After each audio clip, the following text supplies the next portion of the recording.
quick, so hopefully that was good Yeah. news then. So no, everything was all right. Good.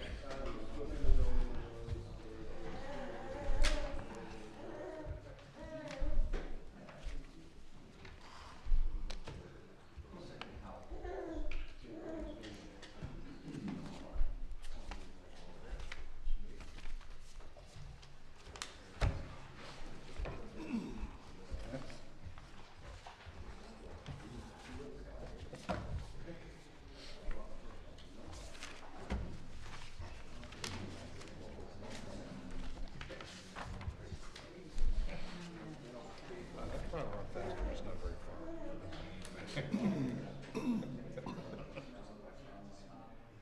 Burst of speed, no difference. Okay. I might get no burst of speed. Might have a little bit of that because we do watch a little bit. I'm pretty good at following. That's good to know.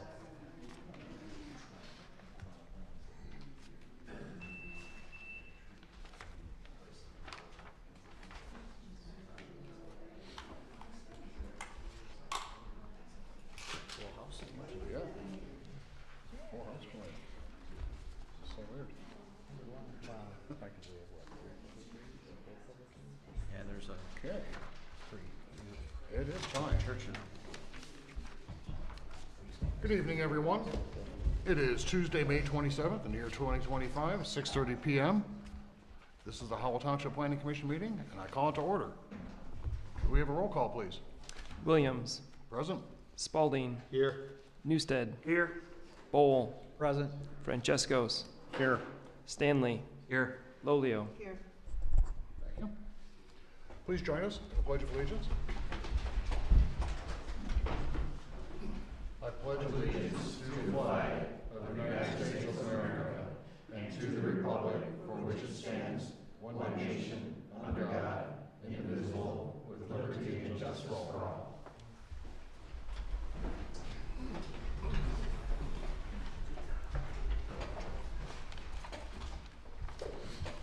Okay, I think we've all had a few minutes to review the agenda. Do we have any suggestions for edits, additions? If not, we have a motion to approve. Motion. Motion by Francesco. Support. Support from Mr. Newstead. All in favor? Aye. Aye. Okay, next, approval of our minutes from the last meeting. Same question, any suggested edits or changes? I'll move approval. Support, Bull. Okay, that, sorry, you caught me off guard there, Robert. Motion from Mr. Spalding, support from Mr. Pohl. All in favor? Aye. Aye. Okay, next up, we have our call to the public. Anyone having any talking points pertaining to our agenda and items on? You're welcome to say your piece. This many people.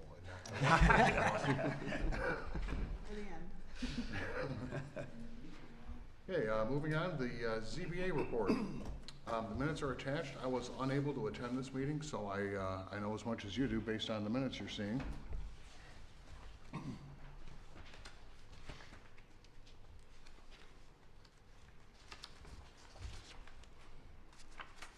Looks like a fairly mundane meeting, they mostly are, honestly, but.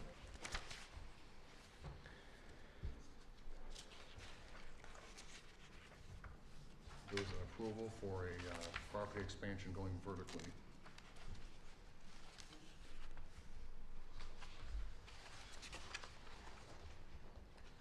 Next up, we have our township board report. We have 2 batches of minutes in there.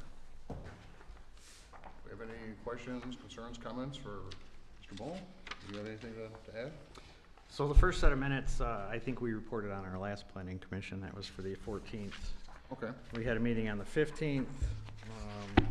Things that apply to the planning commission here, the wellhead protection ordinance and overlay district was passed through.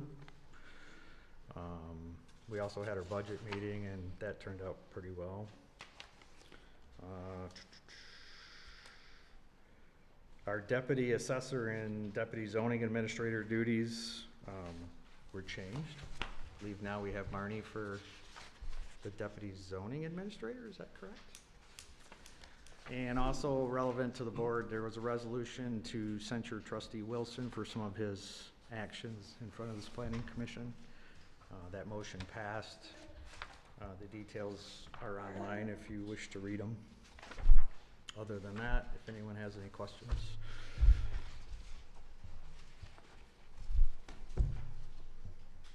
Very good.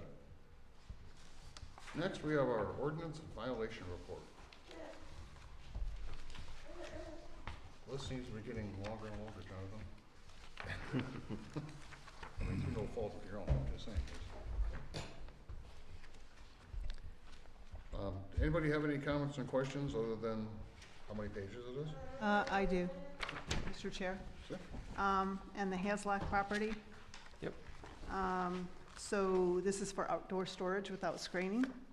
It's for a bunch of stuff, but that's part of it. Yep. So it's, I'm just gonna draw it to our attention that we're talking about another outdoor storage unit with screening. And I just, when I see that this was brought up, May of '24, and then I see that on 9/12 of '24, that the engineer had site plans almost complete and will submit for review in the near future, and now here we are at 5/1/25. So is, when they say we were going to submit plans, or is there a time frame that you say, okay, well, I'll give you X amount of time, or do they say, I'm asking for X amount of time, or is this just a continuation of somebody saying they're gonna do something and they don't follow through?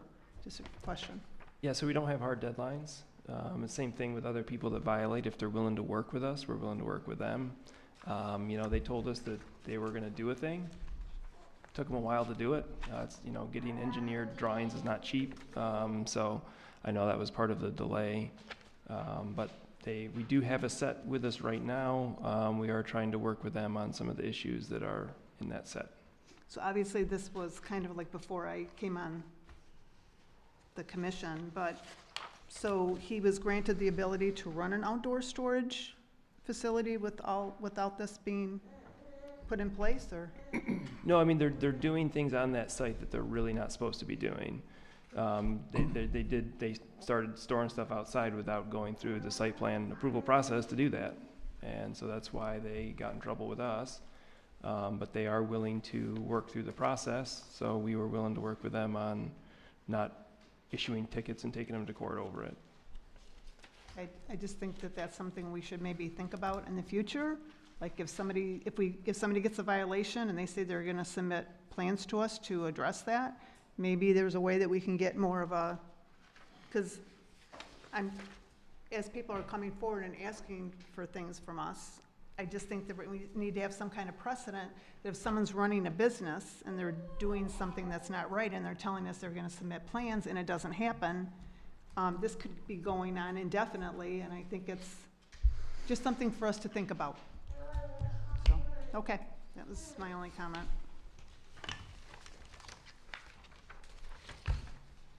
Hearing nothing else, we'll move over to our scheduled public hearings. And we do have 3 topics, and they'll be addressed individually. So, I do ask that you step up to the microphone. You have to state your name and place of residence. And keep your comments civil, please. And fairly brief, you know, we don't like to impose time limits, but we can. So, with that said, we have a motion to open the public hearing for Ron Bergman on parcel, or PC 2025-07, parcel 4706-20-100-023 on 4500 West Grand River Ave. It's a text amendment to include section 9 NSC zoning district to be more permissive. We do want to hear from our planner first. So we're going to review the matter, and then it'll be open to the public. I'm sorry, sir. I skipped the public. Mr. Chair, I'd make that nicely said. Motion from Mr. Bowe. Support. Sorry, who was that? Me. Newstead. Mr. Newstead, support. All in favor, opening the public hearing. Aye. Mr. Moore, what can you tell us about our first item here for the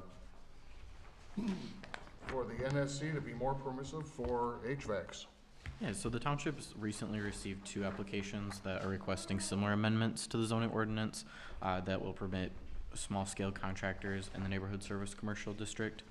And this district's associated with the local commercial district in the 2023 master plan, where small contractors are listed under intended uses. And the future land use category of local commercial is described in the master plan as areas that are intended to have small-scale commercial uses that serve the needs of the immediately surrounding neighborhoods. These areas support small-scale retail, personal service establishments, small offices, and low-intensity local contractors such as plumbers, electricians, or similar services providers, such that uses would not create a nuisance for neighboring businesses or residents. This categorization includes uses which would support permitting heating and cooling service shops within the NSC district, and we did do this amendment in conjunction with the second public hearing that we have here tonight for parks that addresses the landscaping yards. Would you like me to address that now too, or would you like to wait until that public hearing is? Let's hold on and address this next, so it's fresh in our mind. Perfect.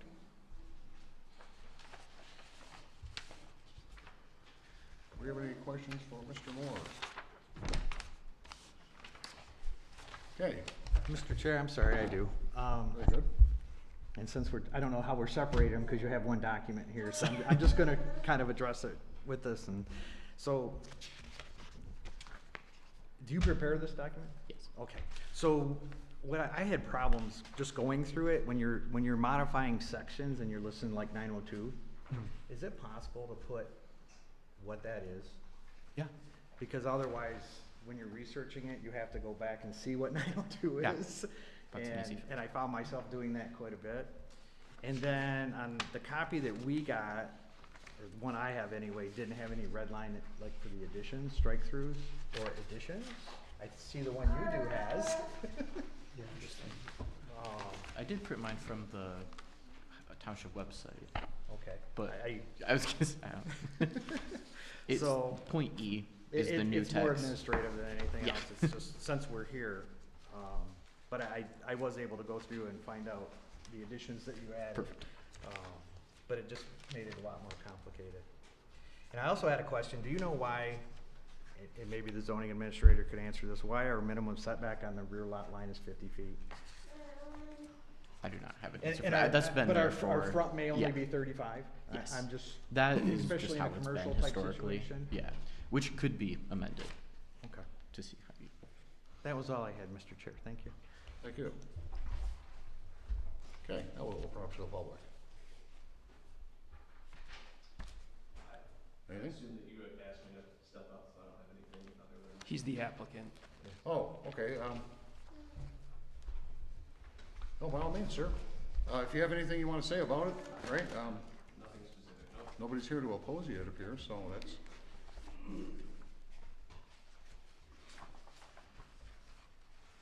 Okay, we have a motion to close the public hearing on PC 2025-07. I move to close. Sharon, motion? Support. Mr. Vole, all in favor? Aye.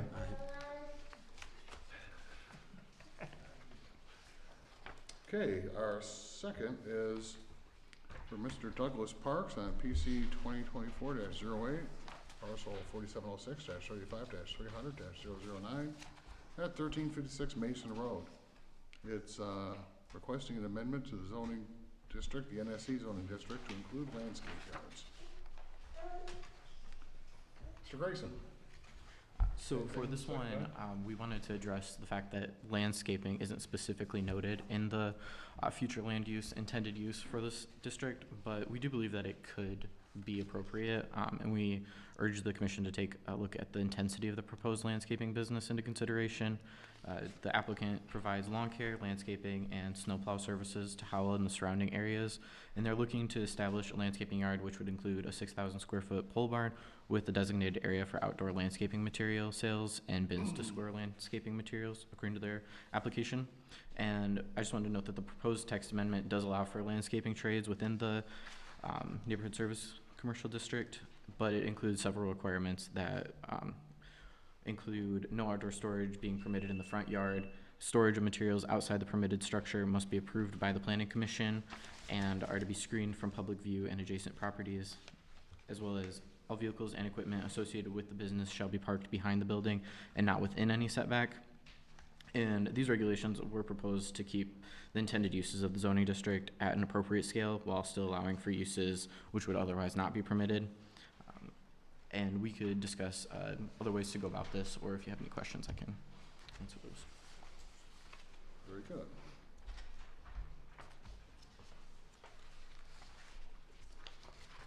Okay, do we have any questions for Mr. Moore? Mr. Chair, Sure. just for clarification, Grayson, I like that we're adding this, but this is actually allowing it in the district, so the site plan would still come in front of Yes. us specifically for that particular use. Correct, yes. So we're actually allowing more of a use in an NSC than we would before. As proposed, yes. And as proposed, yes, both this and the previous public hearing would be new uses allowed. Sure. They're just the first is just in line with how the master plan document is worded, and this is slightly off kilter. Sure. So I think that's a good thing. Yeah. That was it, Mr. Chair. Thank you, sir. Okay, we have a call to the public. Do we have anybody here to talk about the potential addition to the NSC zoning district to include landscaping yards?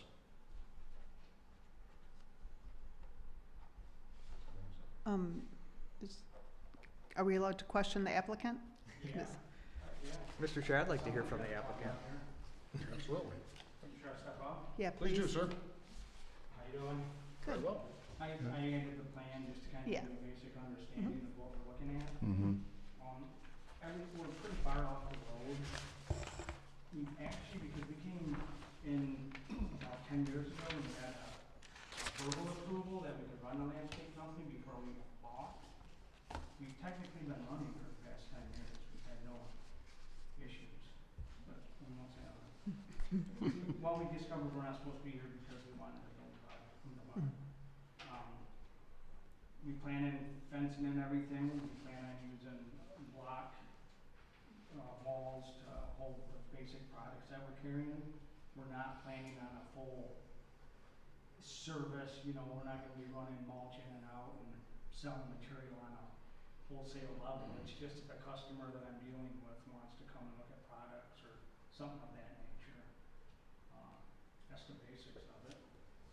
Hopefully you can tell by the layout what everything looks like.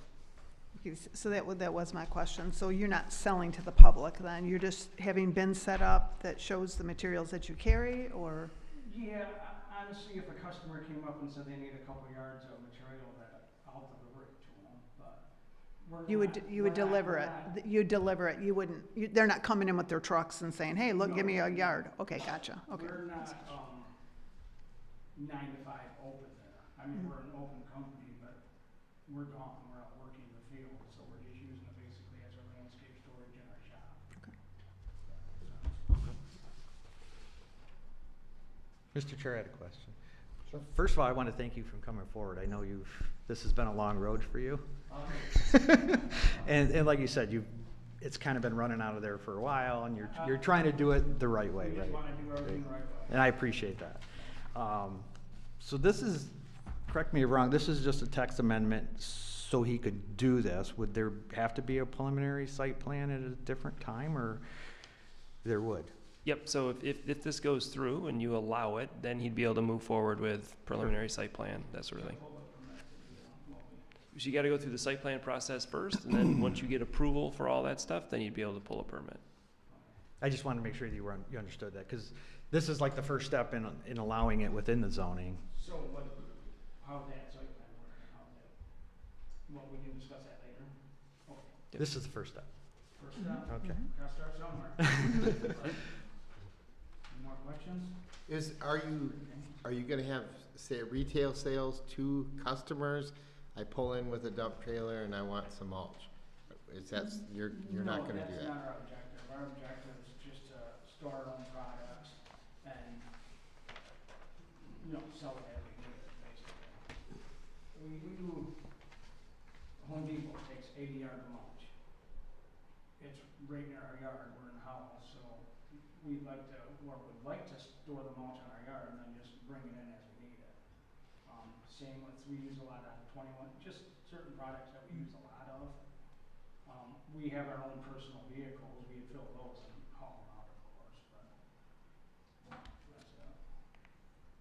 we're not trying to be a, Bushel Center, like a, landscape. yeah, we're not a landscape center. Yep.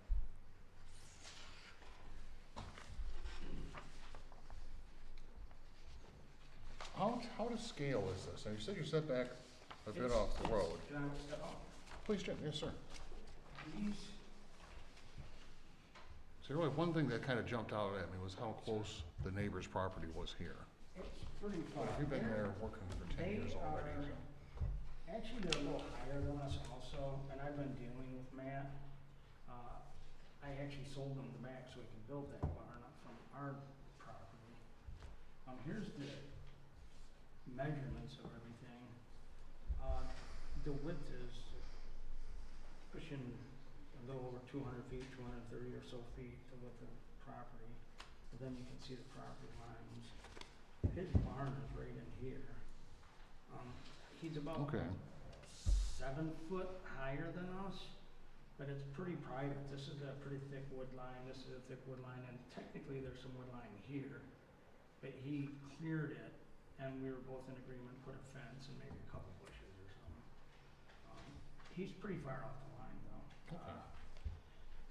That barn is probably, I'm guessing, 30, maybe 50 feet from the back, off of here. Okay, it's just hard to tell distance on it, you know, but, This is kind of the scale. These measurements here are right here, and Yep. it goes up, and then it cuts over like this and does all this good stuff. So this is accurate when I designed it.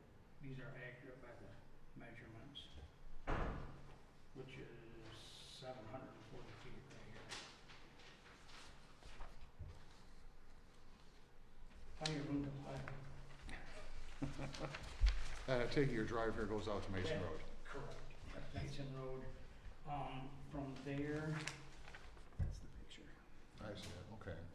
from there to, And then there's that house in the back. It's Yeah, that house right here. yeah, he's way over here. So there. That's pretty much the picture. There's really no one around, Matt, which we get along great. He's the one right here. The only other neighbor closest to us is way back here. And then obviously across Mason Road, there's a row of houses down ways. Sure. Okay, well, hey, thanks for clarifying. No problem.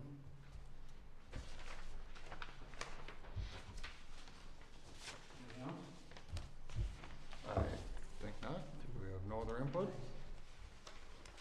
Motion to close the public hearing for item 10B for the amendment to the NSC zoning district to include landscaping yards. So moved.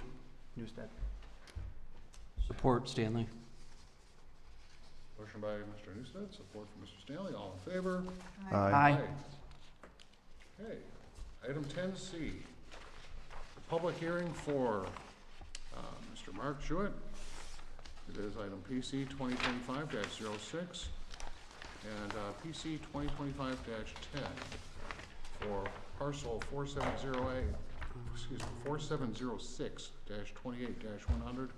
4706-28-100-071. Yeah. Yeah. I think we might need some action on these two first ones.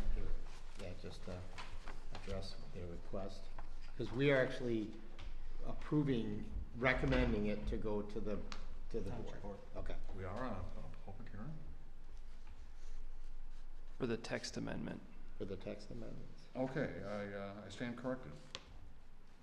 Moving back to item 10A, for the text amendment to be more permissive for contractor buildings, including HVAC companies.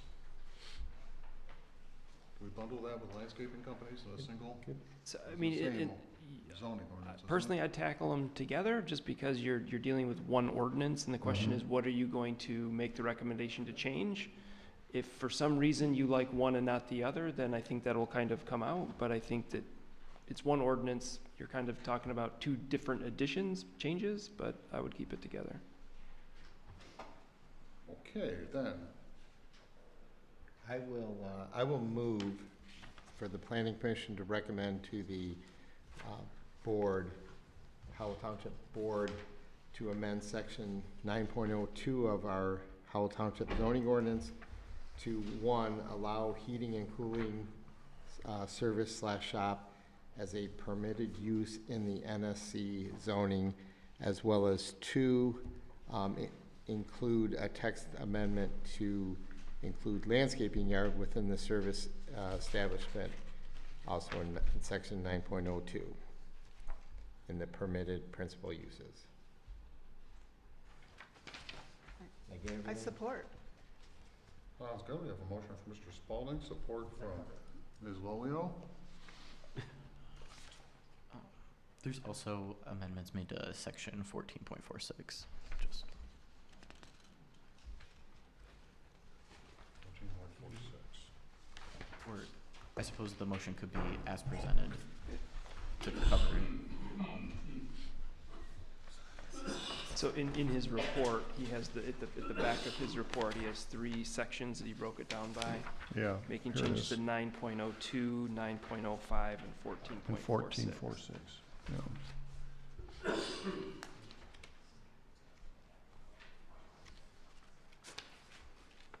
It gets a little confusing. Yeah, I'm actually not seeing that, so. Very confusing. We passed that to Rob. Here, Rob.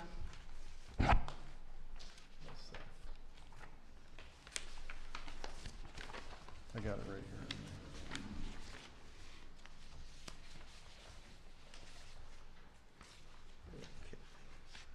We've got 902 here that refers to 14.46.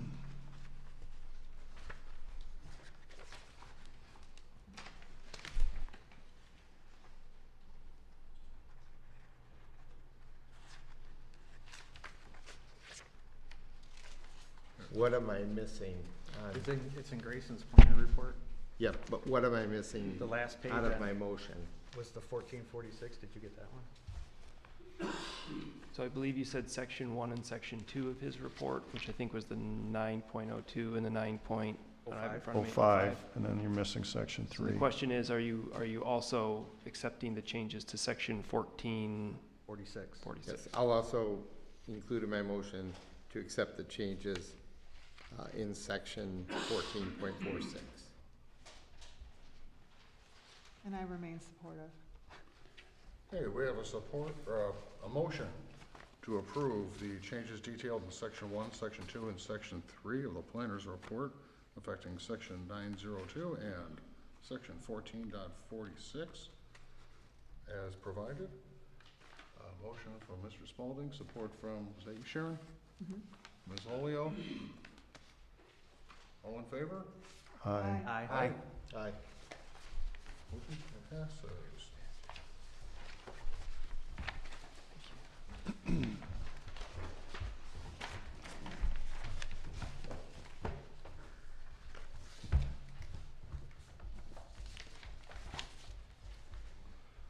Now we're on to 10C. Public hearing to discuss PC 2025-06 and PC 2025-10 for parcel 4706-28-100-071, which is vacant land on Hydraulic Drive, a special use perk request to allow RV storage and a preliminary site plan review. Grayson, what's up with this one? Perfect. As you mentioned, the applicant's here for their special land use request and preliminary site plan approval. The special land use permit is only in regard to the RV storage. And a question that arose in last month's meeting was how shipping containers would be regulated. And the current language of the zoning ordinance requires that the storage of containers on site in the industrial flex zone should be limited to 4% of the lot area, and which is up to 3,000 square feet, and each container would require a separate zoning permit prior to its placement, as they're considered accessory structures. During last month's meeting, also, the commission discussed whether separate parking spaces would be required. This decision should be included in your motion to the township board, as the preliminary site plan wasn't approved last month. And we also want to bring attention to section 18.02, which requires that all driveways accessing parking areas and all parking areas shall be hard surfaced with asphalt or concrete, which is currently not proposed throughout the site. However, I want to note that the planning commission has discretion of waiving certain hard surface paving requirements, and I'll just read the 3 points that the ordinance names: where driveways, loading, or turnaround storage areas receive only limited use and are not used for employee parking, customer parking, or primary access. Gravel surfacing and potential problems arising from dust or scattered gravel will not impact neighboring properties, and if hard surfacing will significantly increase stormwater runoff and create potential for flooding or soil erosion. And I'd recommend that the commission waive the requirement for the proposed storage areas and require asphalt and concrete on the major drives throughout the site. But this decision should also be included in the motion to the township board. And then finally, our previous review outlined that section 12.02 requires any area used for outdoor storage be completely enclosed and screened from external visibility beyond such storage area. And we do not believe that this requirement has been met for screening along M59, and would recommend the addition of a berm and evergreen trees in 2 staggered lines along the eastern parcel line, as the currently proposed maple trees will not achieve the required screening. However, it's thought that the space lost due to the required screening could potentially be offset in reducing the 70-foot wide aisle drives. And there's 2 small items that are outstanding that would need to be amended for final site plan approval, which are just 3 additional shrubs are required along Hydraulic Drive, and 2 additional shrubs are required along the stormwater management basin.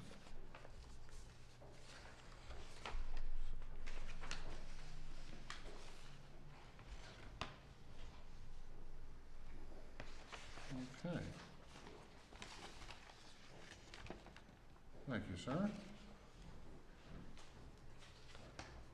We also need a public hearing for this one too, correct? Yes. Mr. Chair, I'd make a motion to open a public hearing reference,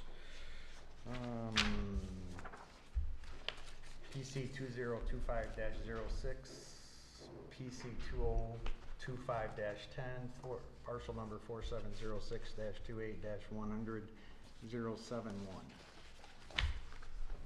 Support. Okay, motion from Mr. Ball, support from Mr. Newstead, all in favor? Aye. Okay. Now we hear from the applicant.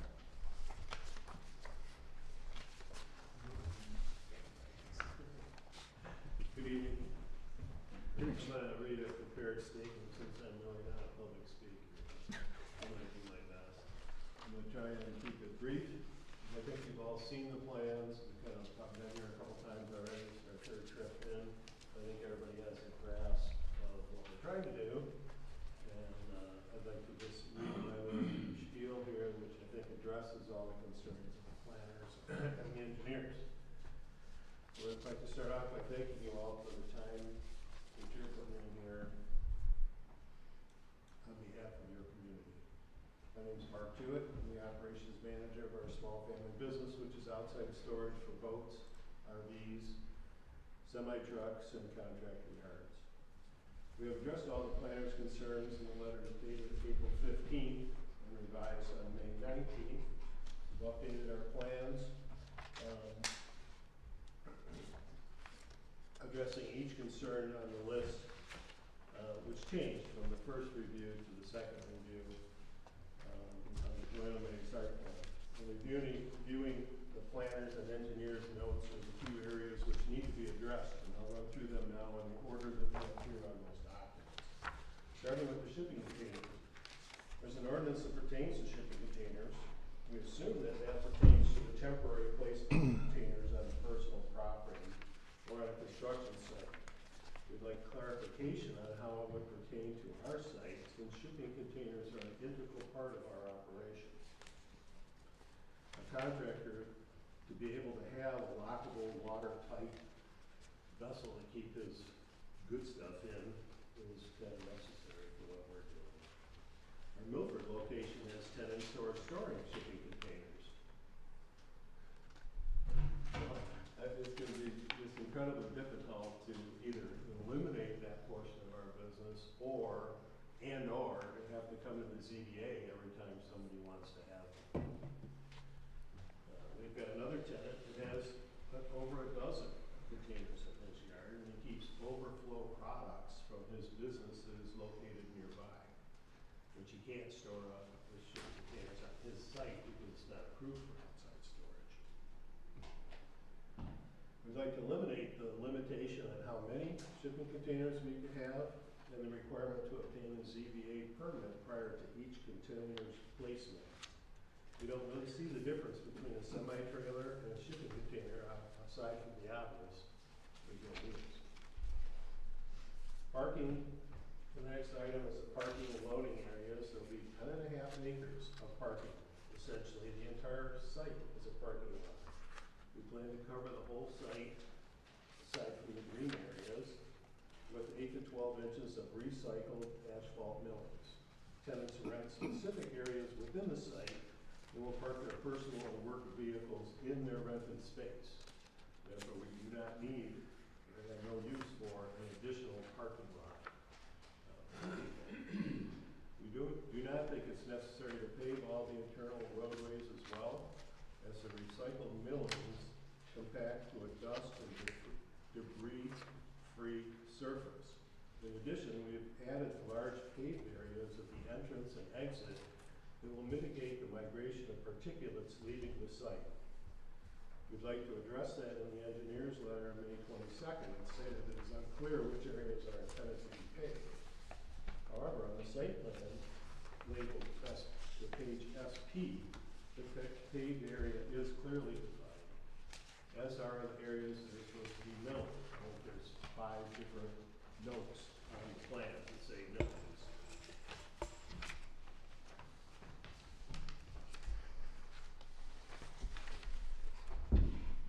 We hope that you'll use the Planning Commission's discretion to waive any hard surface requirements for our internal roadways. There's another note here on the fencing, the planner's comments about the fencing. I'd like to clarify that in the plan where it says chain link fabric, they're talking specifically about the chain link itself, not an additional layer of fabric over the chain link. So that's their terminology for chain link, it's called fabric. It goes on the poles. So I just want to clarify that because in his notes he said that we were going to put a fabric over the chain link, but we were not planning on doing that. The site access and circulation, we now have a report from the engineer and have placed the emergency vehicle circulation plan on the site plan. As far as the landscaping goes, we're happy to add a handful of shrubs that the planner calls for. Apparently my math is not quite up to snuff. Too short in one area, too short in another area. So we're happy to add those plants. However, on the east property line, we put maples in that area. There's a 15-foot area there that's part of the green space requirement. We can mound it up slightly. And we use maples because the top of them is big and round versus evergreens that are all skinny and pointy. We felt that it would give better coverage quicker. When you get a maple tree, it's already 15 feet tall or 12 feet tall, whatever they are.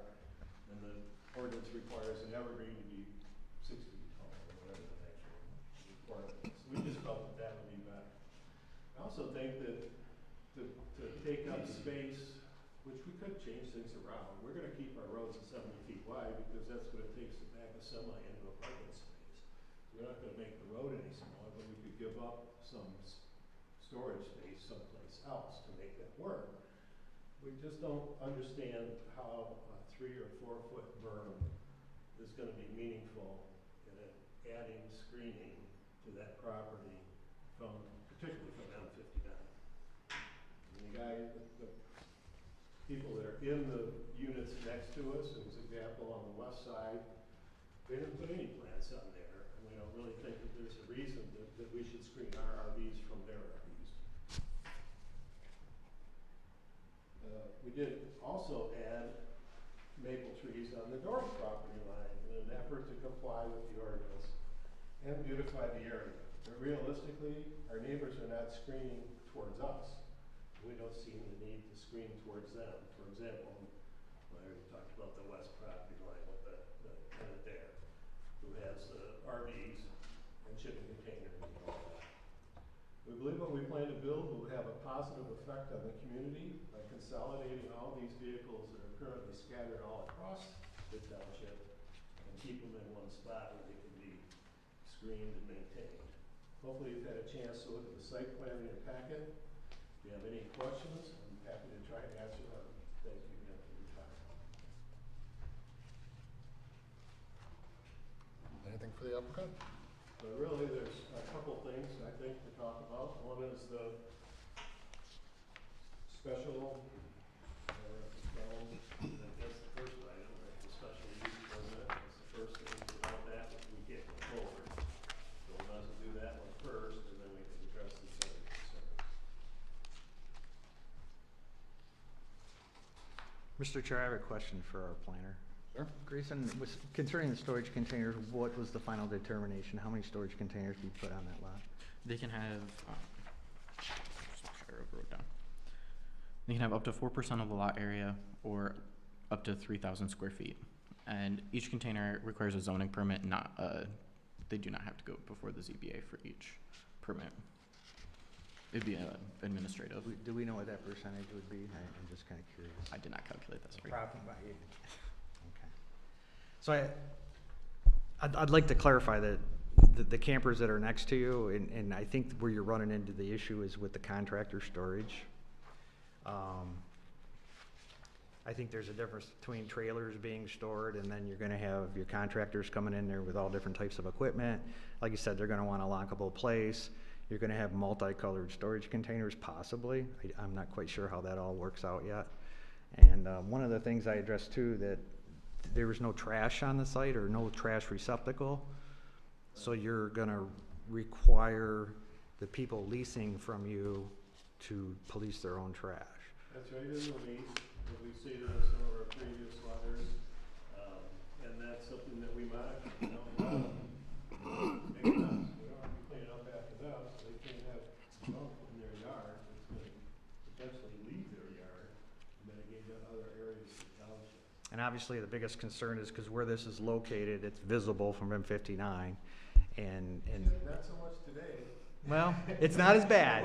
It's not as bad, but as soon as the leaves go, we're gonna be right back there, right? So, and I did look at your yard in Commerce, right? And I know you have one in Milford, and that's the one that, you know, you're saying is more modern. Yep. But I didn't like the one in Commerce, and I don't think that's right for the township. And unfortunately, that's what this could turn into once it's approved, correct? Yeah, I mean, it's under your management. Right. You may sell, there may be someone else, but the use is still there if we approve it. And, you know, there's many good contractors out there, but there's some of them that are gonna come in with their broken down trucks and they're gonna leave them there, then they're gonna work on them there. And all this is gonna be left to either our zoning administrator to go address.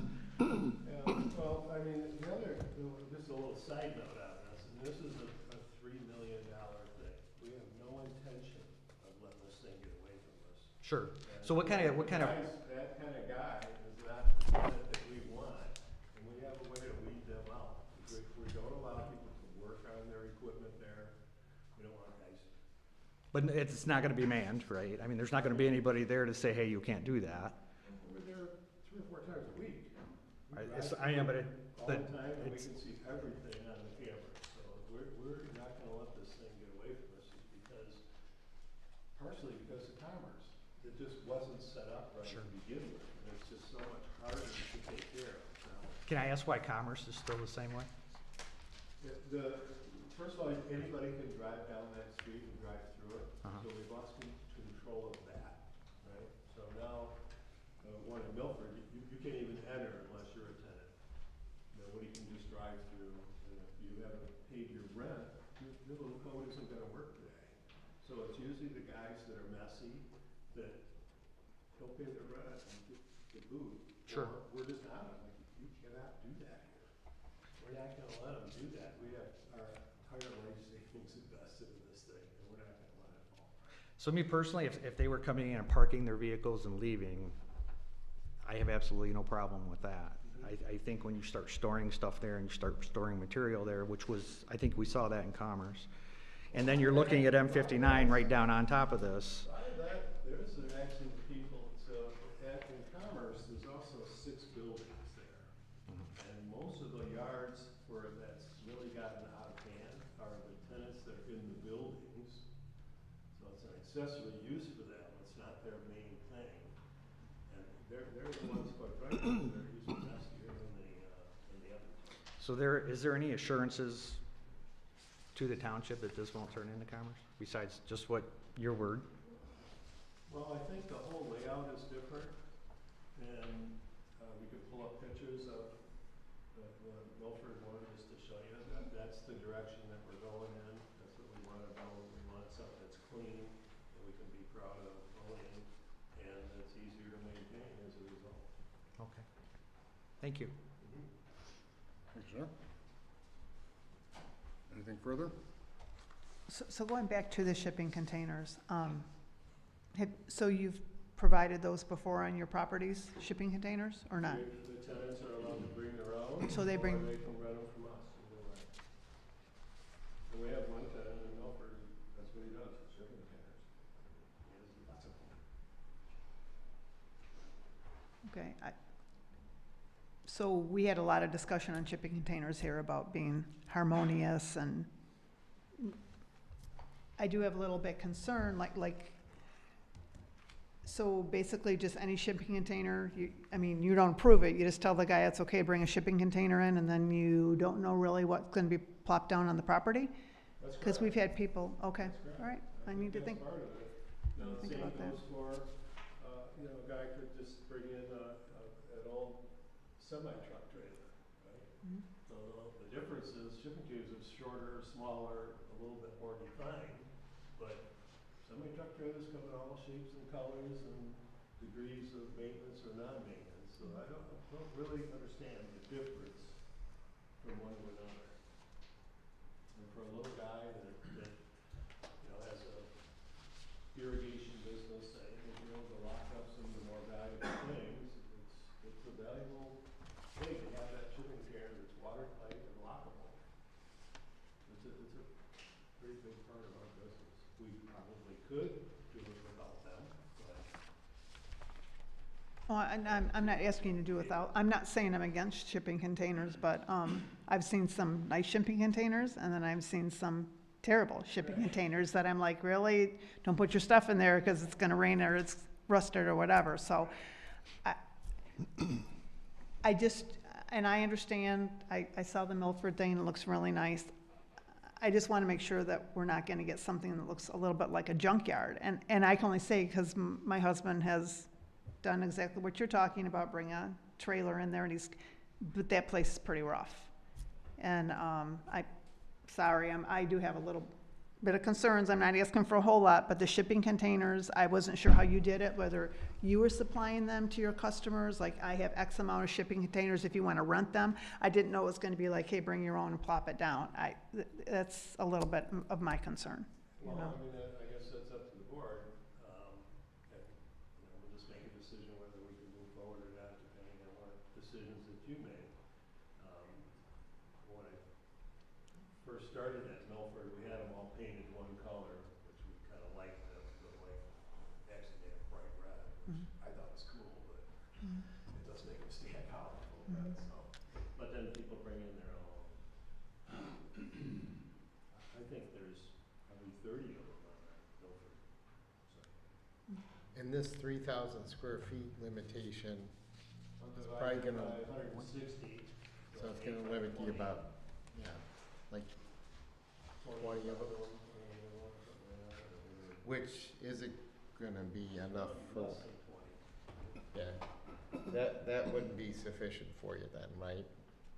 You anticipate having more than, I guess. Say 20. Again, whatever the decision that you make, we're gonna see if we can continue going on or not. That's what it all boils down to. We've got 20 of them, or pick a number, but I said we have a tenant there that has, we must have 25 of them. And they constantly have another agreement to their business, they're doing whatever they do and bring it back. Mark, on the guy that sells, did you get the shipping containers from? You've actually, I mean, is he totally outrageous? Is that a service that you could offer these people so there would be some continuity about what's going to be put in there? I got a great guy initially, and then we paint them, so they're all uniform, Mhm. we really like that. But he has fallen down, and now with the new guy, you know, he asked for, can you just get them all? And Mhm. he just can't. Okay. So he's going to different colors.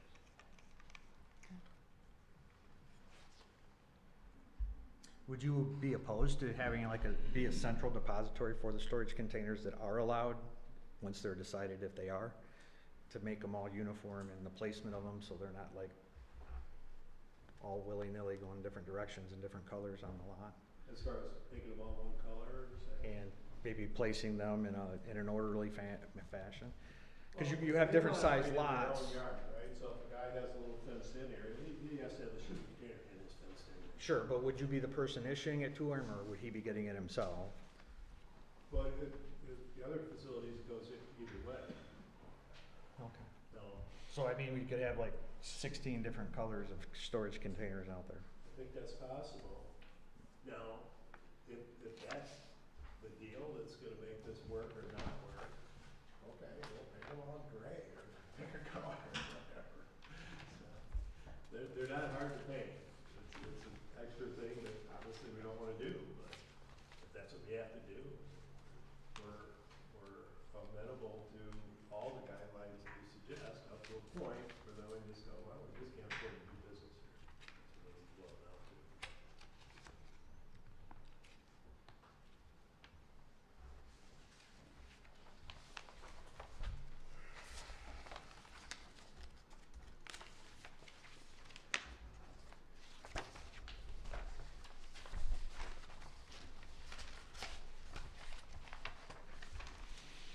One thing I was, drove down Parson Road today, and looked at the back site, the southern part of your site.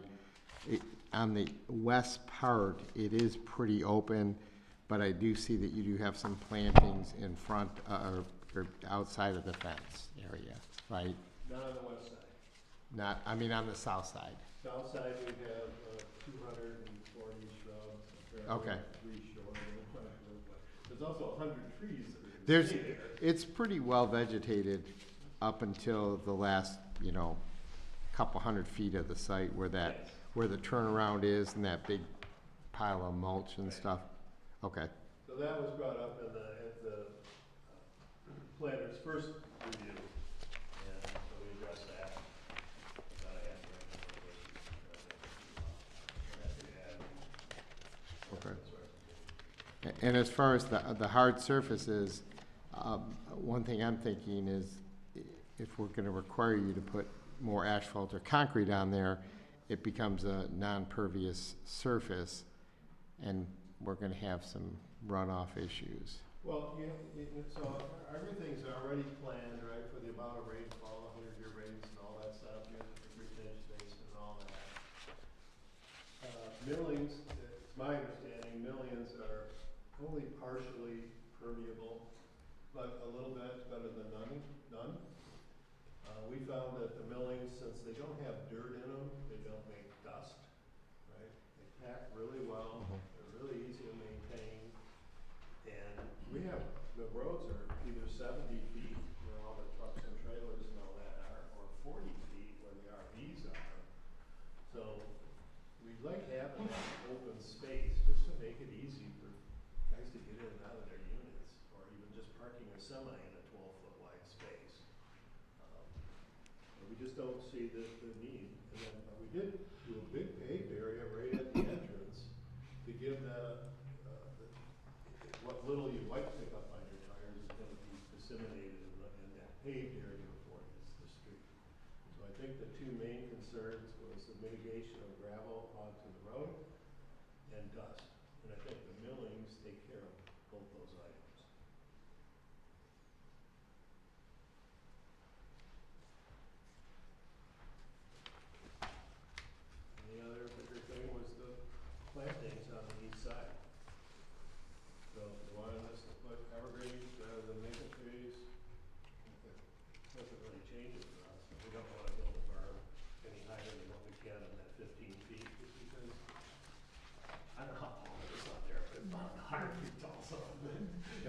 this high berm is really changing it down. And there's gonna be, It's up to you guys. there's an 8-foot fence around the whole site. Now, 6 foot, 8 foot across the front, Right. where it fronts on hydraulic, and around the retention base is a solid wood fence, cedar, and then a 6-foot chain link fence around the whole site. It's gonna be a busy site. Just, I see a need for this, but it is gonna be a busy site with people coming in and out, and stuff's gonna be moving all the time, which I'm not saying is bad.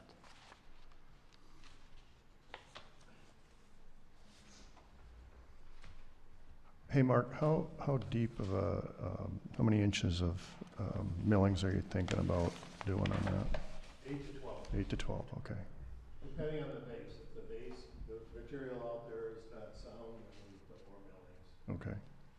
I'm just thinking about the weight of the semi-trucks or big equipment. Inches works really well. Yeah, And then the more they drive on it, the harder it gets back. yep.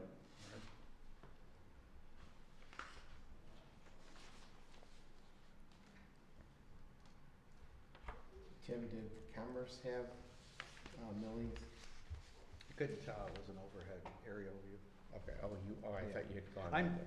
Commerce has again, a public road, well, it's private, and we own the road, but anybody can drive down around, so that road, the first quarter mile of it is a paved road with a ditch, lawn, and then the units, and then all the part in the back 15 acres or so, it's just like a dirt road back there.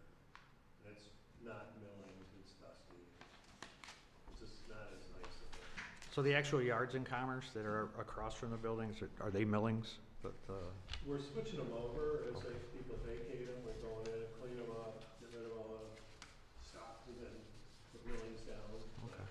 When in Milford, the whole site is millings, other than the green spaces. So I'm okay with the millings for the parking surfaces. I like it I am too. that it's impervious and we get a little more drainage there. A little Yep. bit, I think Jason can speak to that a little bit more than I can, but what we find is that when it rains, it takes it a while, it does soak into that Mhm. stuff, because it's basically gravel, it's all slow stones, Sure. basically. And after a hot summer, then they sort of start to congeal a little bit, and it's almost like a paved surface, not quite. It does accept some water when it's a paved surface.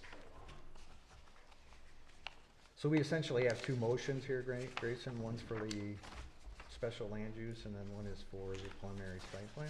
Yes, and you can combine We them. should probably If you're separate going to those. approve them together. If I don't not, know, I would does separate anybody them. want to separate those or they want to put them together? How do? I'm okay to put them together. Sure. Yeah, that's fine. We do need to ask if there's any input from the public to Sure. before proposing a motion approving or denying. So do we have to talk about the parking too? Just make sure that we're all, So when we do this, then this is going to be the approval to send it to the, Well, the special land use is for the parking of the campers and the trailers, which okay. we haven't really discussed that. The storage lot next to you stores trailers.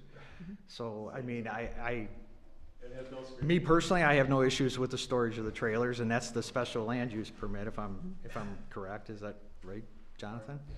The preliminary site plan, I've expressed my issues with it, but that's my opinion, but we can listen to the public and see what they have to say, and One quick thing, sir, have you reviewed the fire marshal's findings? And agreed to any requirements or updates, they're talking about needing a Knox box Yeah, I was looking at that too. and fire hydrants. Whatever they need to do. Have you seen those? I haven't seen that before. If you can. Oh. They did say that the final inspection of the site would be performed by the fire department before a C of O is issued, so the fire department, the inspector would inspect everything and then, Of course. Yeah, they usually do that. And then they get a code, the gauge and all that. So I'm just gonna go back and Mark, don't be mad at me. I thought that the fencing was gonna be screened, but if you're telling me it's chain link, then that's fine. But because it is going to be visible, even though the fence there. I just can't move past the storage containers, the containers being painted the same color. Because that, to me, if you have just, I've seen some pretty rough containers.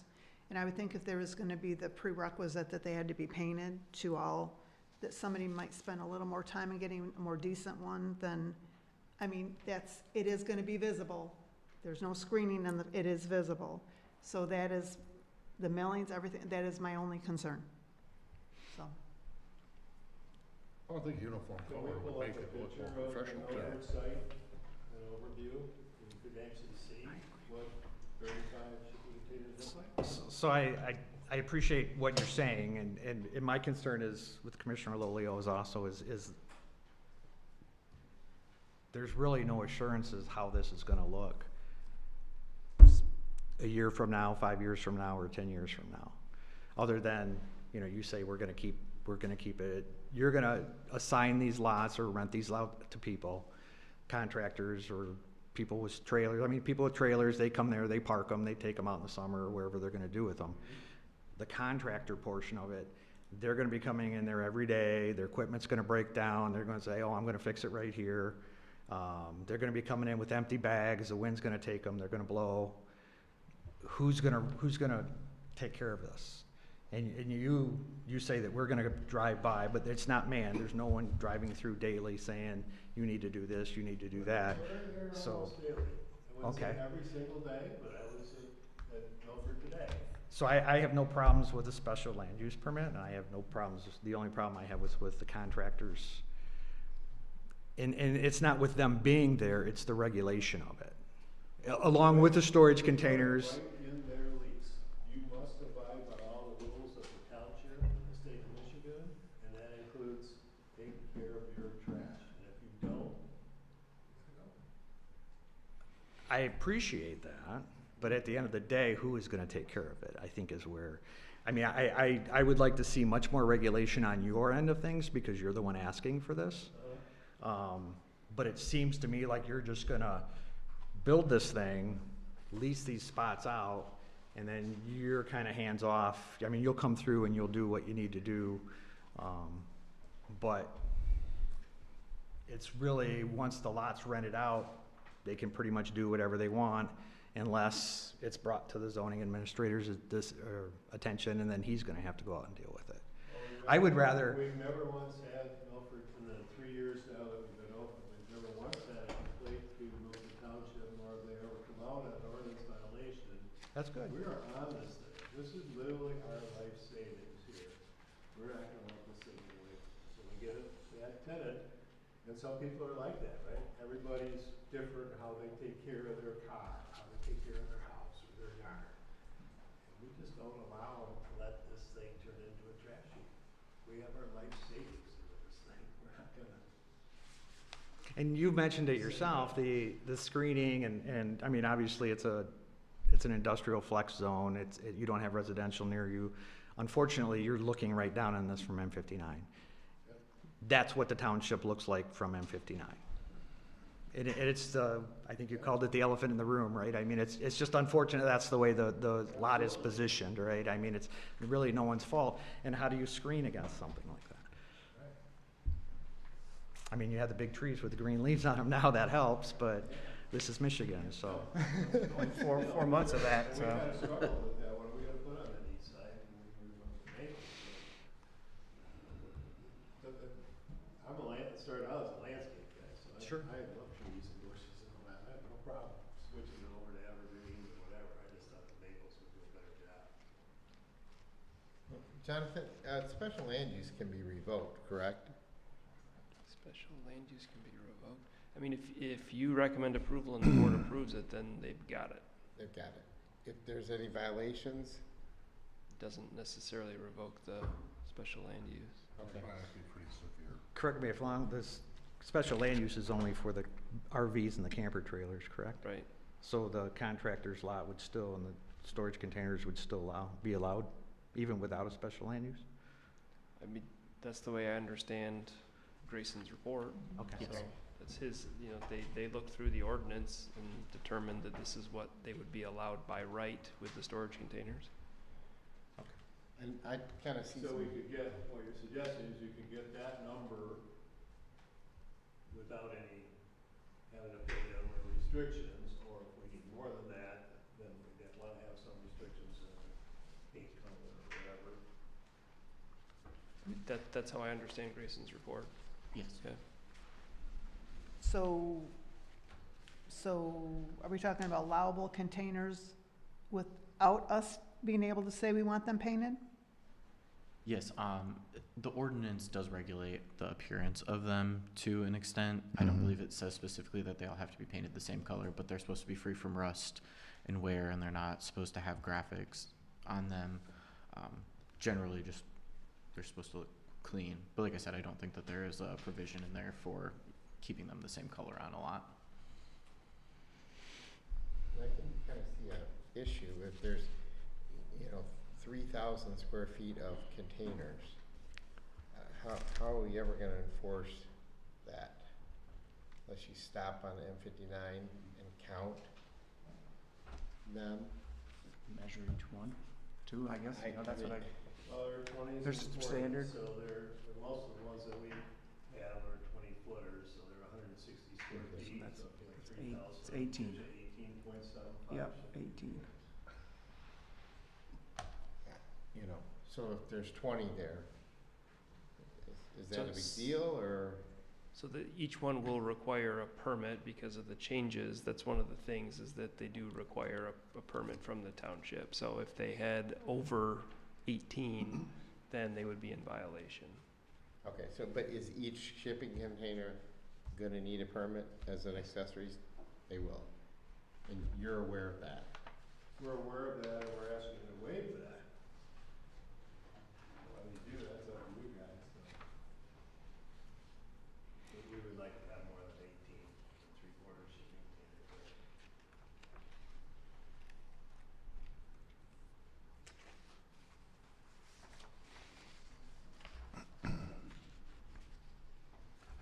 We literally haven't had a relative that has 35. These are all the same color. Does he use them for storage, or does he use them selling and renting and? Well, we have two different tenants. One does that, coming and going, and he buys them and sells them. I don't know what he does with them, but they're always coming and going. But there's another tenant that has a big time business nearby, and they just use that for inventory. They must have 30 over there, if there's 30 or 40. And they're all the same color, and they come all day. That guy comes and picks them up, and they do whatever they do. Would you be willing to, if there's 18 or 22 containers, whatever was allowable on the lot size, being a central depository and maybe leasing those to the individual contractors, so they would all be uniform in the same spot, and they wouldn't be, We can't. I mean, is that something you would even consider? I mean, it's not what you're We'll asking to consider do. anything, right? Whatever you're gonna tell us, we're gonna consider it and then just make a decision whether we're gonna move forward. or I mean, not. I would think 20 storage containers lined up looking all the same color. It just doesn't, so when a guy comes in, he wants to unload his truck right there in his unit, he doesn't wanna have it down the way, you know what I mean? It just doesn't, logistically, it's just gonna make a hardship for those guys to not have that thing right in their yard, Okay. I think. I think that would just be really hard for them. I can understand that. I'm a contractor myself, so So, I, you got that leftover, whatever. Yeah, pipes or- it would be an inconvenience, but I understand where you're coming from, Mark, on that issue.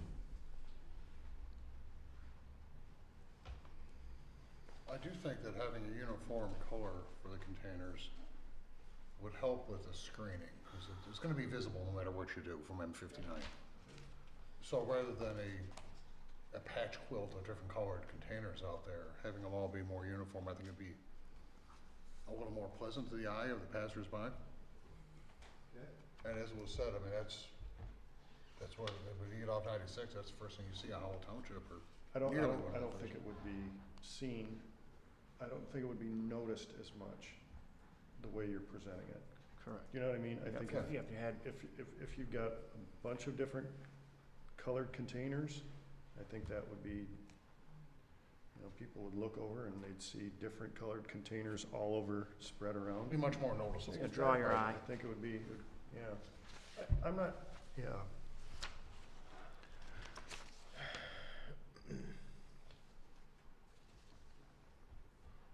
How about the number? So if we're gonna get them all in one color, how about the number? You stuck on 18.75 or make it more than? We would have to change something to, we can't waver from what we have in our ordinance. In the ordinance, I- right? If I may, I think that they may be able to categorize these as portable storage containers as opposed to the cargo container, which would allow for the flexibility in the number, because it would fall under rental activities, in my interpretation of how this is written. I think what you're thinking, Gracie. So, that could be addressed a bit differently. It would still require the permit for each of them, but it could be. So just a little side note, what's involved with the permit for a shipping container? What would we have to do? They come in and just fill out the form and pay a fee? It's an application and a fee. No approval process or any of that? The approval is us making sure that if you're allowed 18, that you aren't asking for the 19th one. But it's administrative, so you wouldn't have to come before the planning commission or the ZBA for any of those permits. That would be. But then, now the quantity is now, there's a room in the conversation about the quantity. Yes, I think that could. Can you share that with us? If you- Yeah. if-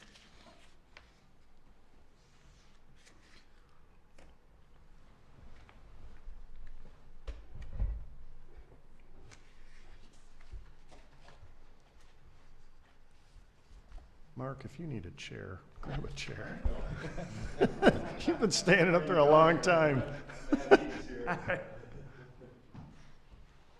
And if you felt comfortable with approving the preliminary plan, we could keep that as a condition and we could revisit that at the next, before a final plan is approved.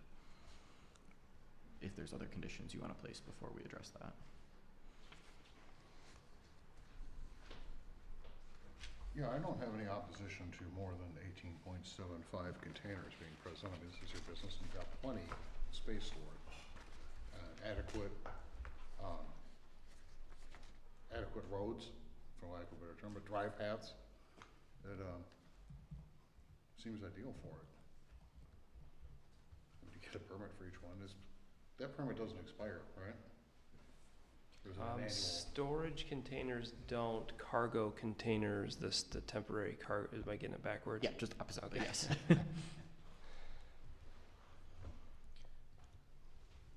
The temporary cargo containers is if somebody had a shipping container or container while they were building on site.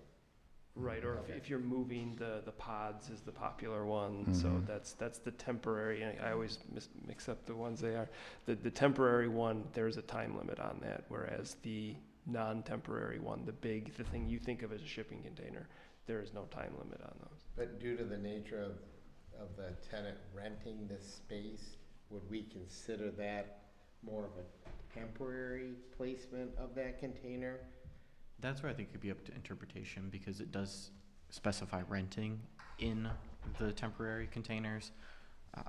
However, if they're extremely long-term rentals, you may want to push it into the permanent category if they're not really going to be removed after a certain time. That would be within what the temporary building and structure permit allows for, which I'm not quite sure what the time frame of that permit is. No, so we're looking at these as Mixture of the two? storage containers. Yeah, Right. there could be a mixture of You the do a two. mixture of the two.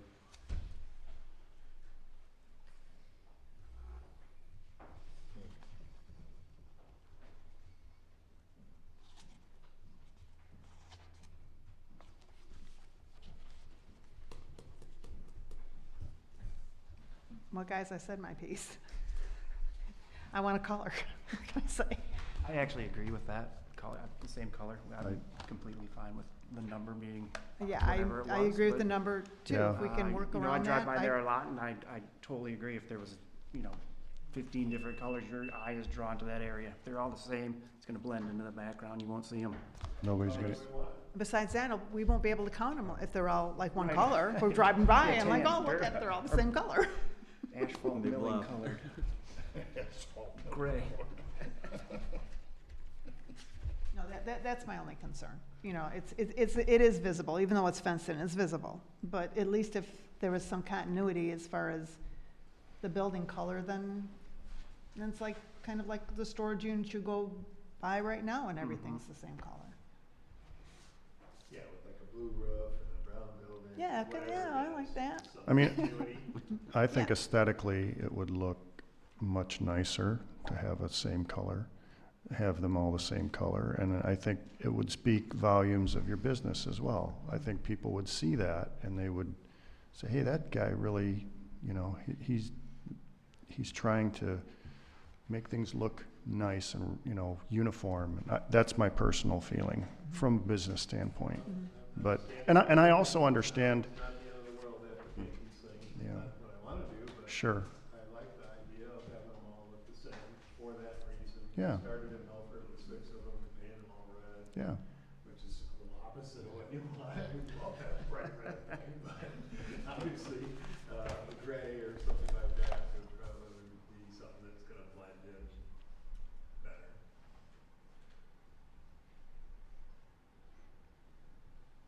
Hey, very well. So we're not opposed That's to it for doing me. that. So we've really still got we kinda talked about the millings and the roadways, and still have the screening issue to really settle west, as far as that's concerned. What color is your logo, Mark? Do you have a logo or No.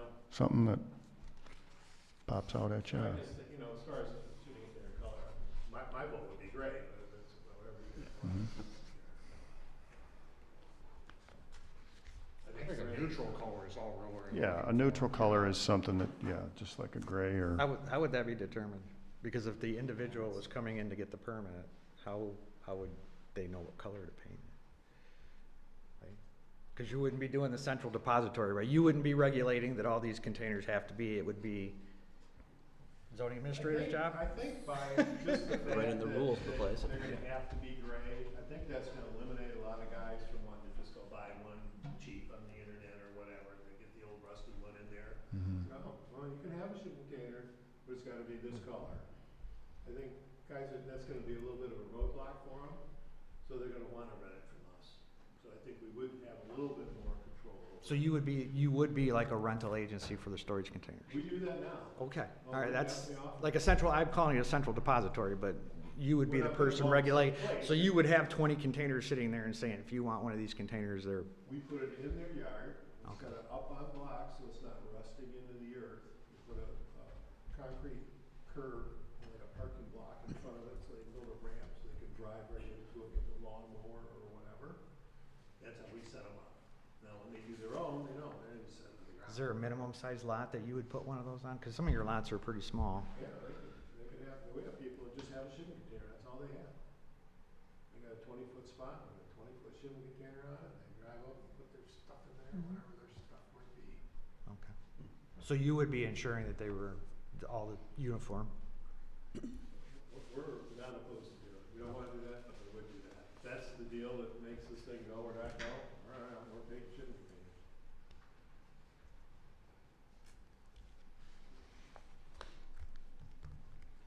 Did we have anyone from the call of public? Yeah, I don't. Nope, that's our next spot. Yep. There's nothing further for the applicant. Thank you for your time and explanation, sir. It's been very My beneficial. pleasure. Come up with any more questions, I'll be sitting in the back. Thanks, Mark, thank you. thank you, Mark. Okay, now we'll extend the offer to the public. Do we have any participants willing to, or wishing to, offer any input on this proposal? Eventually, we're gonna hit something that somebody wants to I'll talk say about. something. Sure. I feel like if he puts like some evergreens in front and paints it a neutral color, you wouldn't even notice the containers. I don't know I don't know the lot, I don't know the roadways or anything like that, but from where you're explaining it's at, I don't know how much property he has. And couldn't he strategically place them? From the surface area, there's not, Everybody in their campers are over on this side of the lot, everybody in their shipping containers are more out of the sight. Do you know where I don't know hydraulic, how it's laid out. I don't mean to speak out of oh, turn. go right ahead, sir. You know where Hydraulic Drive is? Yeah, so you know you can, okay, yeah, right. So you know when you're coming across 59, you can see down into that area. So that's kind of what we're talking about. I just feel with some evergreens and how big a lot is it? Because it's elevated up 11 and a at, half acres. yeah.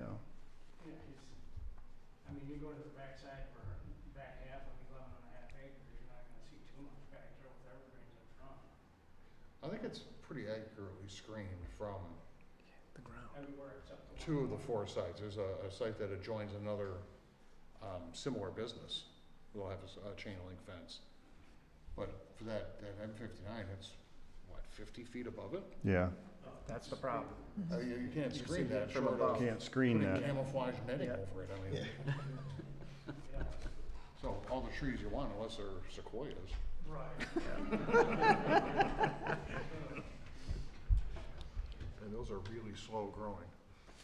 Okay, thank you for your input, sir. Appreciate it. Anybody else? Moving on, let's, Mr. Chair, I'd make a motion to close the public hearing. Support. motion from Mr. Ball, support from Mr. Mistead. All in favor of closing the public hearing? Aye. So moved.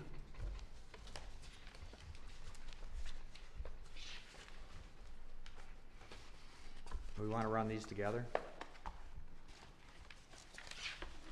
I'm okay with it. yeah. Yeah, since the special land use does specifically apply to this property where the site plan is, it would seem logical to move a single motion to it. Okay, that said, do we have a motion on the preliminary site plan and special land use approval for parcel 4706-28-100-071? Going once?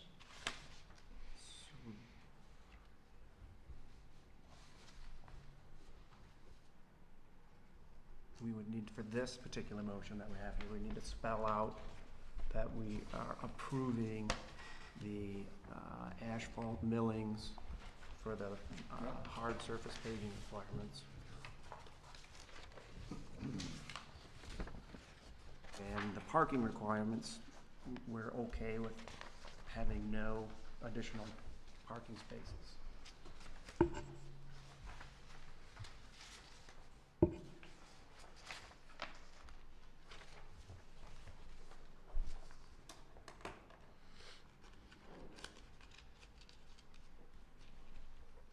Yeah, there really isn't an office, or, you know, it is a place of business, but there's no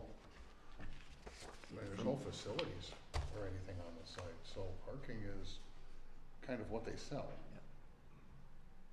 Oh yeah, I agree with that.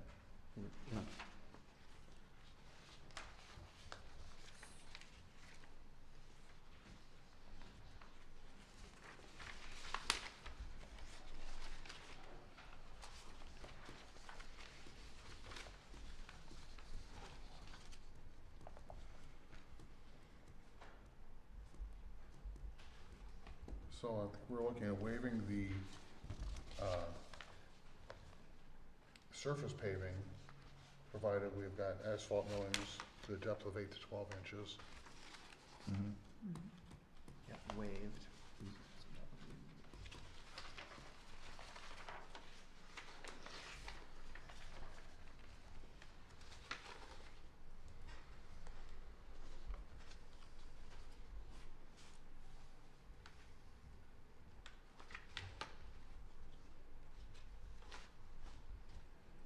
Then for the screening area was, I believe, essentially, no, I think it's three sides. One adjoins another property with a fence separating it. So the outdoor storage area should be completely screened from view from all directions. But that's really not possible. And so on then, these certain are we gonna call out here too, the additional conditions that the storage containers, are we doing that in this motion that need to be a uniform color? Yeah, I would think so. So, The only additional conditions you can place are on the special land use, Okay. which would be the recreational vehicles Okay, in this motion. in this motion, okay. Would that be on the preliminary site plan issue though? Technically, it can't be required as it's not a special land use. It could be done through perhaps a development agreement with the applicant, which would be a separate action that we could address later. But this motion would be for both the preliminary site plan and the special land use? Yes. All right, Mr. Chair, then I will give it a shot. Based on the information provided by the applicant, staff, and consultants following a public hearing conducted by the Planning Commission on May 27th, 2025, the Planning Commission finds the application for a special land use permit and preliminary site plan for Jewett Outdoor Storage, PC 2025-06, located at parcel number 4706, -28-100-071, meets the standards for special land uses in section 1606 and the preliminary site plan review in section 20.06 and recommends approval to the Township Board. The commission finds that A, no additional parking spaces are required, and B, the hard surface paving requirements are waived and asphalt millings of 8 to 12 inches in depth will be used. Approval is subject to A, the applicant provides 3 additional shrubs along Hydraulic Drive. The applicant provides 2 additional shrubs along the stormwater management basin. C, the outdoor storage areas shall be completely screened from view from all directions per section 12-02.L of the Howell Township zoning ordinance. And D, the applicant addresses the outstanding items in the Howell Area Fire Department report dated April 1st, 2025.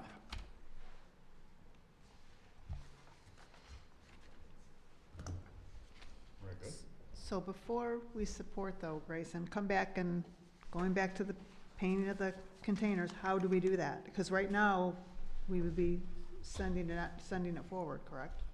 Correct. The preliminary would get approved as is with those conditions. The final would still not be, and we could discuss some sort of development agreement between the owner and the township. As for how the ordinance is written currently, it's not really up to Planning Commission discretion to decide if they need to be painted the same color, as they're just really supposed to follow the general requirements of that ordinance as written. That's another thing that we could revisit with the storage containers ordinance. If you feel that that is something that would come up again, then we could discuss modifying that. And what about the total number of containers? The total number of I know we talked about rentals versus storage. That's something that wouldn't need to be included in your motion because it's in the ordinance as is and wouldn't really be able to change Okay, either just way. want to make sure So, we weren't yeah. missing anything. Very good. Okay, we have a motion from Mr. Newstead. Any suggested edits or a second? I just had one comment, Wayne, and I wanted to ask you, Mike, in the approval is subject to the following, and then you said C, the outdoor storage areas should be completely screened Yes. from view from all directions. Now, he was asking, Mark was asking, and does this have to deal with the fencing? Is that, am I understanding that? I think it would be fencing and, Is that So it correct? would just, that is just regarding M59. The fencing along the adjoining property does not require any additional Okay, screening. I wanted clarification on that. Thank you. It might be helpful to add into the motion what exactly you want the screening to be along the eastern parcel line for M59, okay. just so it's clear. Yeah, he volunteered some maple trees, which Yeah. I think are And is an that, ideal option. Yeah, is that okay with? that's fine with me. Then I will, I added that, my motion to add the use of maple trees to provide that screening. Is that On the eastern adequate? border. On the eastern border. Very good. Not to be picky, but you actually can just remove it then, because that's what's proposed there right now. So if you guys are okay with the Okay, screening then- that's there, then it doesn't need to be included. Then strike that. Perfect, perfect.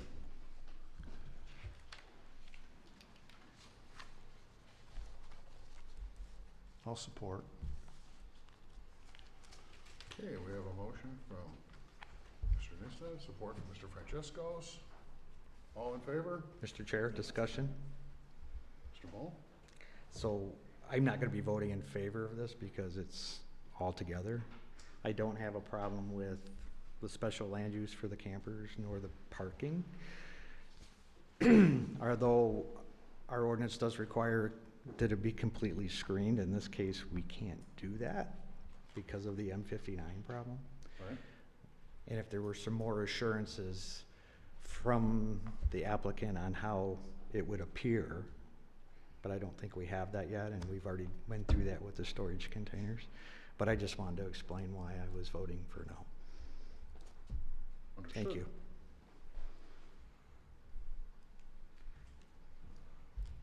Okay, again, motion from Mr. Newstead, support from Mr. Francescos. And can I ask one more thing? Absolutely. The storage containers, how are we gonna address that? Is that gonna be, is the applicant gonna come to us, or are you're gonna have discussions with him, Jonathan or Grayson, about this? Because it seems like we're gonna have to address this. Yeah, so the storage container ordinance requires a permit for either the temporary or the permanent ones. So barring the decision tonight, either way, if they were gonna add a storage container, they were gonna have to come to the township to get a permit for it. So that would be addressed then, and that's when they would go through the regulations that are required, such as like the no graffiti or logos on there and the clean or rust not allowed. But if you wanted to go further into that, I think that's where we would want to start discussing a development agreement with the applicant. And that's something that the township board would discuss with the applicant, correct? That's a good question. The only one we've ever done is for a PUD. So we haven't had these kind of agreements, to my knowledge, before. I think that it would be wise to definitely read through the ordinance because each municipality does handle them differently. And if it's only been done for a PUD, I wouldn't immediately assume that it is even written in here that it can be done for a site plan. It may be able to because it's also a special land use.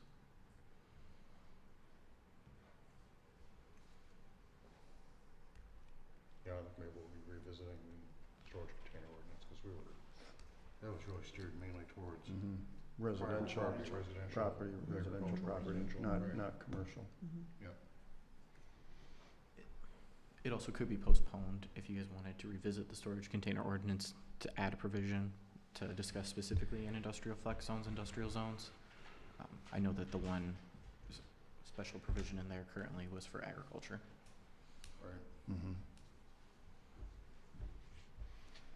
That's just my only concern. Everything else I'm good with, even trying to find a way to work around how many storage containers you could have on the property. But I just don't want to get a modge-podge of something that works. I don't either. More that I don't looks either. like I agree. that- Yeah. So and I the don't know color how we thing make is- that happen. I'm not trying to cause a problem. I'm just saying that there is some responsibility for people who live in the township to make sure things look good and, I believe the most appropriate way to go about it would be to amend the portable storage container ordinance. Because I do believe that there will be more outdoor storage proposed in the future. And I think that that would be the best way to get in front of that so that you have a standard set for how they'll be handled in the future. Okay, yeah, I understand that. That makes perfect sense. Question is, do we need to do that before approving a preliminary site plan, or can we? No, I you didn't can, think you so. can approve It the would be preliminary. retroactive. and we Yeah, can and then it would likely be, we bring the proposed rewrite of the ordinance to you next month. You guys would likely send that to the township board where they would vote on it, and then we could bring them back for final the next month. So what you're saying is we'd have to change our ordinance to allow this? To allow for the additional regulations where like you could apply the same color for them. And I think that it would be reasonable to add in a subsection for outdoor storage units. Because as in right now, the ordinance is more tailored towards residential and agricultural uses. But we couldn't do that in the same meeting. If we make a recommendation to change that ordinance, it has to go to the township board. Right. So we couldn't approve a final site plan without the board approving that. You technically could approve the final site plan, but then you don't have the assurance that he's committed to doing what would be in the rewritten ordinance. But yes.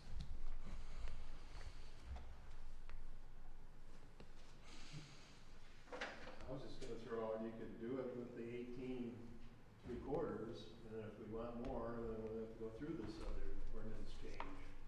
Or request a ZBA variance for more shipping containers. It could be approved with the existing rules, right? It could be approved with the And if I need existing more rules, than right? what's the existing rules ask for, then I come back for a variance. Well, we pose this to you, Grayson, if we approve it under the existing ordinance of 18 3/4 units being allowed on his property, and then a month later, 2 months later, that ordinance gets updated, you could just move forward with adding more to it. Exactly. So, yeah, So we're not holding everything up for some, yeah, we can approve that final site plan for That would be- as is. we'd be happy, we're gonna have to, I think we have to upgrade our plans for final. And in the plans, we could put right on there, all shipping containers will be painted whatever color.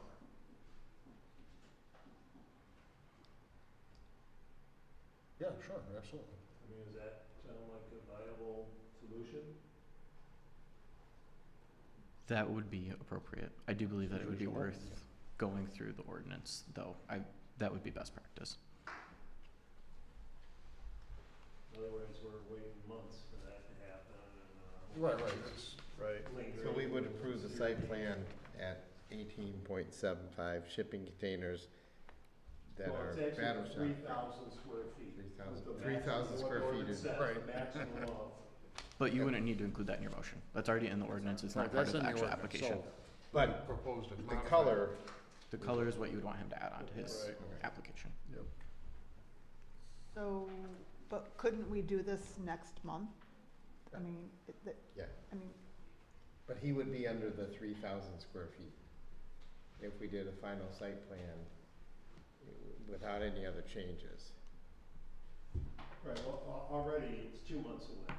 Because the Mhm. deadline is Mhm. today, to turn in your stuff to the next meeting. So Mhm. if we approve the preliminary, then we can get to work on the final. And now that's literally already 2 months away with the way things work, so then. Which by that We could time, get you could everything. have the ordinance approved Right. and, Right. and Right. amended. That's- Yeah, But right. in 2 months. Right. Yeah. When he's back, and then that could be approved I as think final. that'll gel. I can't speak for the township board, but we're usually a reasonable bunch of people, you know, the occasional it's- exception. I mean, I don't know, can't we vote, sorry, everybody here, can't we, can't we vote on allowing the storage that was already here, but leave the shipping container part out of it until, I mean, can you move forward doing the We other kinda stuff? are, I think. Okay, that's what I wanna make sure. Yeah. Well, right, because as it's is, not- is how we're As looking is. to approve it. Yeah. Okay, And then the ordinance can be modified to allow additional, and that would be, I know, but see, you you're know, saying retroactively. you're saying additional. I'm talking about are we approving 18 unpainted? I don't Yeah. think you have a choice in that, really. yeah, the final site plan will detail the uniform painting. And the last sentence changed, the 3,000 square feet Right. would be the determining factor. Yeah.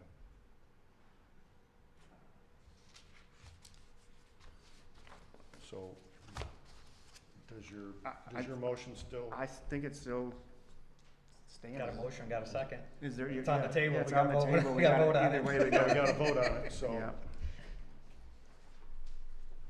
Okay. If no further discussion, all in favor? Aye. Aye. Aye. All opposed? Aye. Aye.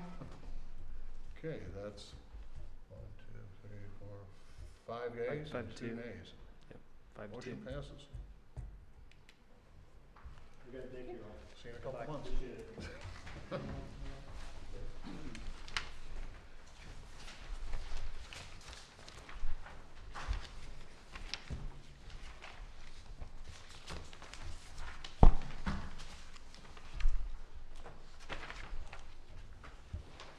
Okay, next up on our list is other matters to be reviewed by the planning commission, which there are none.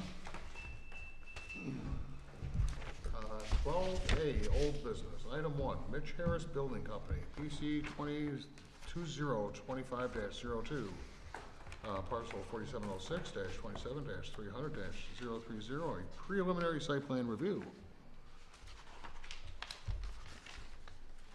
We'll get the right packet here. Grayson, thoughts on this one?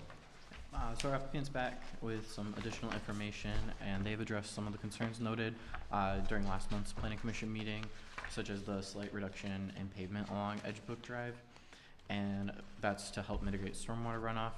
In our review, we mentioned the planning commission should discuss some form of screening along the northwestern boundary line, as the zoning ordinance requires that developments in multifamily residential districts are required to be screened from land zoned as single-family residential. The caveat here is that the land to the northwest is not currently zoned as single-family residential, but it is utilized as single-family and is planned to be single-family in the master plan. And a few other items of note are that for final site plan approval, all sheets will need to be combined into one site plan package, and decks will need to be removed from outside the side setback. And per section 20.06, a landscaping plan will need to be prepared by a registered landscape architect.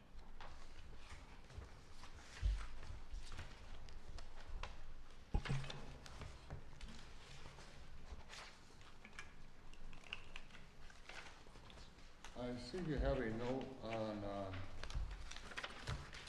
let's see. It's about the decks exceeding past the setback. Page, it goes from 3 to 4.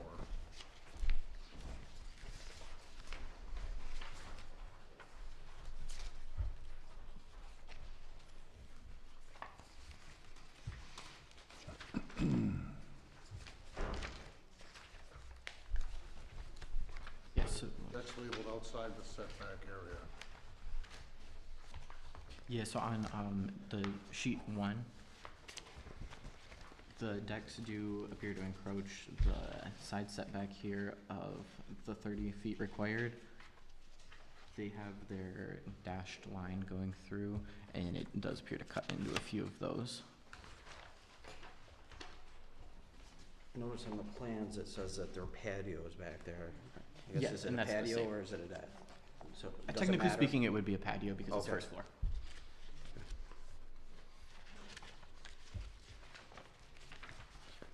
Which sheet is that, Grayson?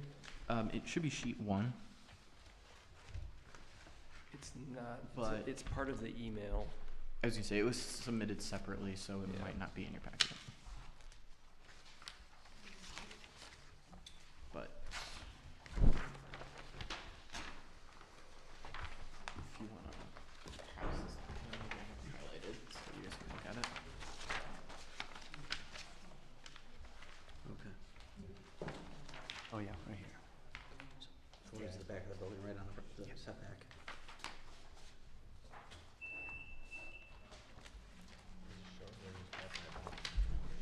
Did you get to see it? So Rob, as part of this, yeah, so you're about 4 pages in maybe, looks like that. That's actually awful structure though, isn't it? This would be the housing. Yeah. Like right here, you can kind of see it bigger. It goes right there. Mr. Chair, possibly the applicant could address it. Most likely. Can I see that? Yeah. We have the applicant, yes, sir. Yeah, maybe, I have a little hard time hearing the question, is there? It's about the decks being in the rear setback. There's a side set, it's hard to tell. It looks like the rear setback of the property. All listed on sheet one there. I know I got a tough scale to read here, but, see if I can find it. Concerned about the side setback, is that a question, or? Well, it looks like the decks are right close to that setback line. So those decks are in the rear setback, It's technically the side setback, but yes. but they encroach the Yes. setback. So they would have to be shortened. Yep. Okay. Or forward shifted. Daniels? Yeah, the, off the first floor, the 4 patios. Yeah, I think Mitch is agreeable to eliminate those. Room with your front setback too, if you wanted to shift the building forward even, if that's possible. I'm sorry, I don't have the sheet in front of me now, but, It's pretty hard to shift the building thing. and I was gonna say, forwards. I think the answer there is just have to eliminate those. Well, what's the encroachment? How much of an encroachment is that? I believe it's only a foot or two. So even if the concrete itself was reduced and the rear was still used as a patio area, it would be in compliance. You said the patios can be in, but decks can't? Both would have to be at the setback line, which is 30 feet. Could that also be a variance? That could be a variance, yeah. If you choose to pursue that route? And Then we either eliminate it. I was saying, I believe you'd have a reasonable case for variance because it's a oddly situated lot, the shape of it, and you're trying to preserve a good amount of it to keep the natural features. And how much was the encroachment, was it? Just a foot? Maybe a foot? You said maybe a foot? It's maybe a foot or two. It's Okay. not any. Okay. Minimal, okay. Yeah. Going back for. And how big were the decks again?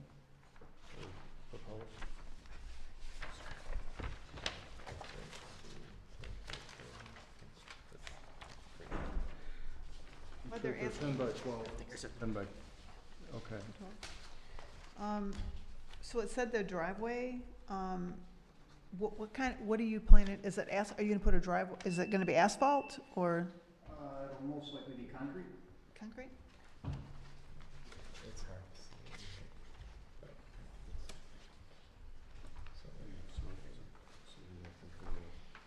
But that, like you said, that you could get a variance for that. Yeah. Or just bring it Or in. bring it in and make it, yeah, exactly.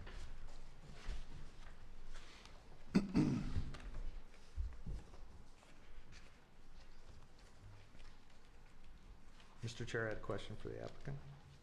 Sure. There was a drainage question that they were working out, whether or not you were gonna get an agreement with, I can't think of the name of the complex in there. River Downs, right. River Downs. Was that addressed? Mitch got a hold of Ken Recker at the drain office, and his preference is to work out an agreement between the association and the drain office to fix the problems going on with their existing detention, and then just have an agreement that they can use that. If they can't come to that resolution, we'll have to add a stormwater pond on our property behind the building. And there's room to do that in your current plans if the other agreement falls through? I'm sorry, can you repeat that? Is there room to put the detention pond or the retention pond that you need to do if the agreement falls through? Yeah, Okay. yeah, we have plenty of room behind it.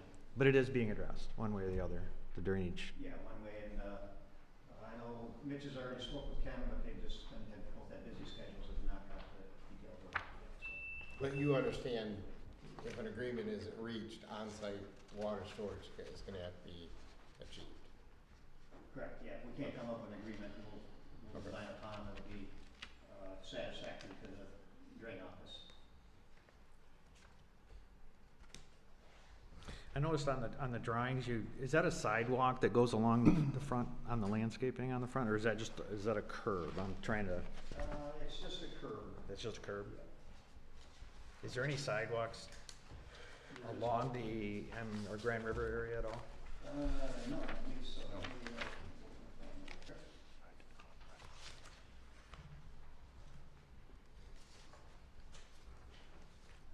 So just as a note to the commission, that might be something that, not in this case, but in the future that, Yeah, there's nothing out there. yeah.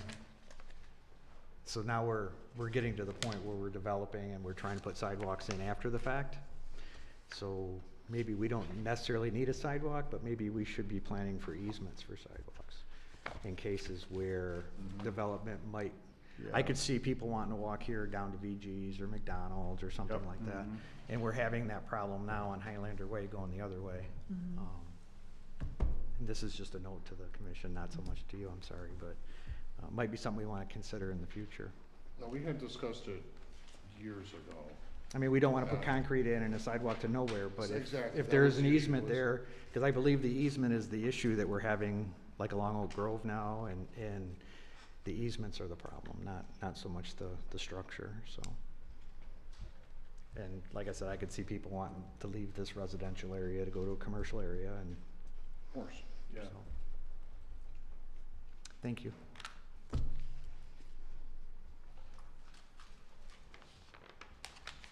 Okay, any further questions for our applicant? I have one question, for the planner and the members here. On the landscaping plan, I know that, they provided, Mitch had, Greenup provide a landscape plan to you. And then, I see the planner has a list of, requirements there. And based on, I was doing some quick math there when I was sitting there, and the site plan doesn't show real well, but basically, we're only developing about a third of the site plan.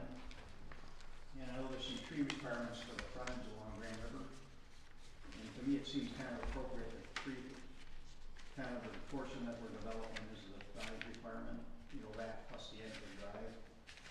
And when we take those numbers and add up the, basically the 13 trees that are remaining, plus 13 arborvitaes that they're adding, the numbers come up pretty close. I think we're actually a few trees heavy, probably a few shrubs light. But,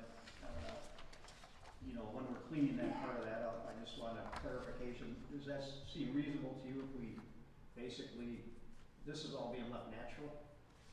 And treat the frontage on Grand River on the portion that we're developing? Is that a fair request, or? Unfortunately, I couldn't grant a request like that. I just have to go off of what the zoning ordinance itself says. And I don't believe that that's an area that the planning commission really has area to deviate from.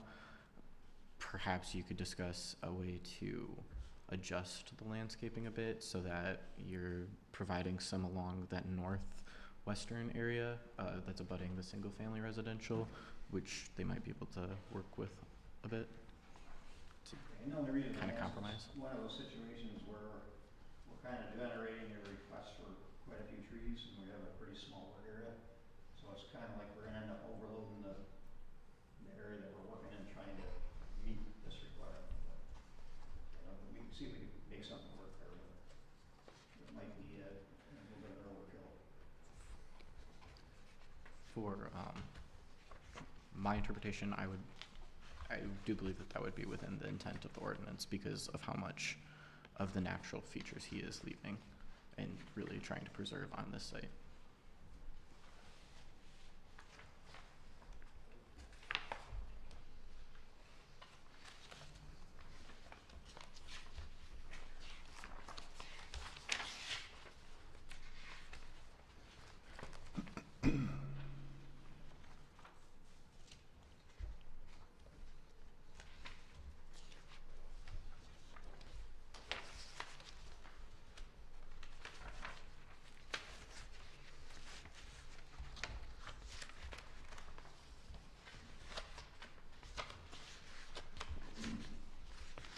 Yeah, that is a considerable number of trees to put in a fairly small area, considering you've got undeveloped natural space right behind it. We do have, on the site plan there, we've got like 13 pretty good sized trees that were shaded, that provides a pretty good buffer on the north side there. Right.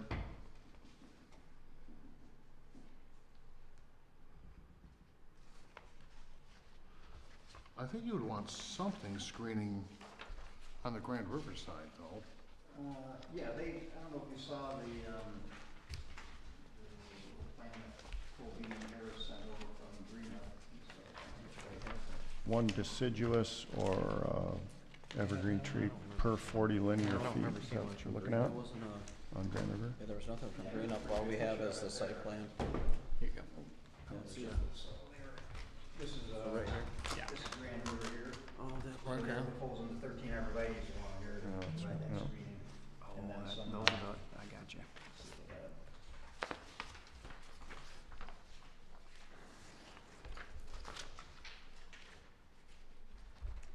So it's these pictures that are kind of depicting what they're. little shrubs. Okay. So that was there. So it'd be. Was it- yeah, it's not part of the this, and plan. then there'd be the natural trees on the other side. So there's not like a drawing. Right, right, okay. But we can clean that up if that's what the planning commission desires.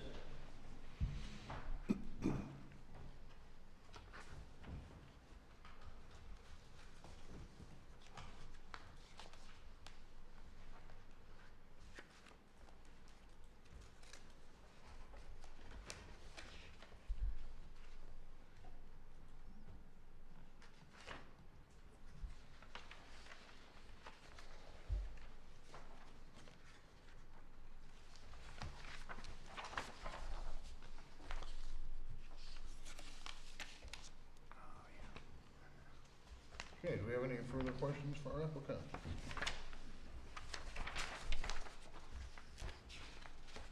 Found my pictures.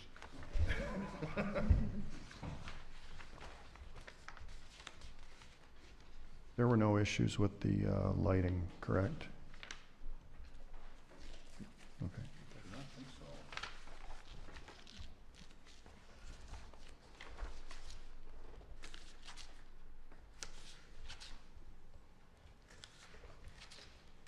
Mr. Chair, may I direct a question towards applicant?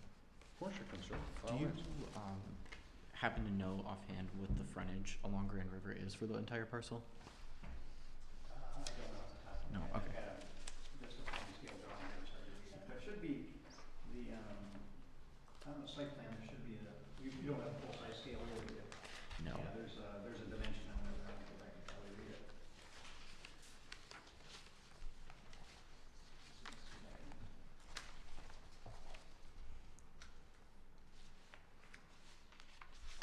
I think it says 474 there.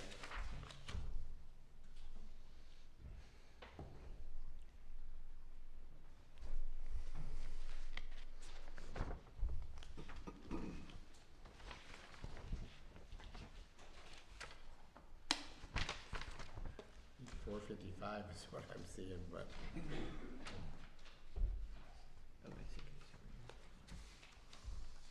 Or no, you're right, 474.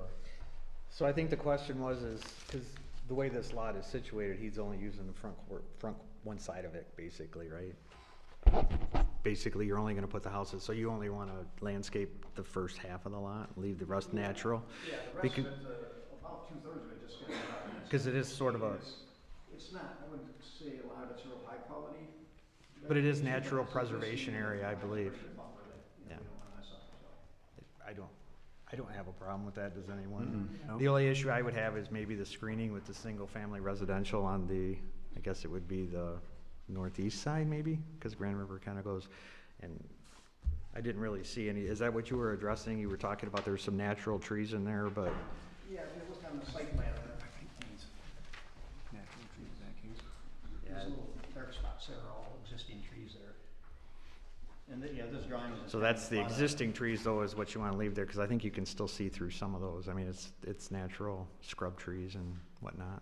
Yeah, these are the ones that are, I think, 6 inches or larger, and we identified them. There's Okay. a bunch of other scrubby stuff in there too that we didn't identify. My concern would be with the residents are already there, since it's single family and you're gonna be in a multifamily. So we might want some more screening in there somehow. Okay. But that would, What we can do is take the requirements that we need on the frontage and rather than putting them on Grand River, we can shift them over to there to just, beef up that screening, if that makes sense. sure. And then the setback issues you're gonna address somehow with Mitch? Oh, pardon? Pardon me? The setback issues with the decks or the patios, you'll address one way or the other? Yeah, we'll probably take them off for now, and then Okay. if we decide it's necessary, we come into the variance at a later date. Okay. Mhm.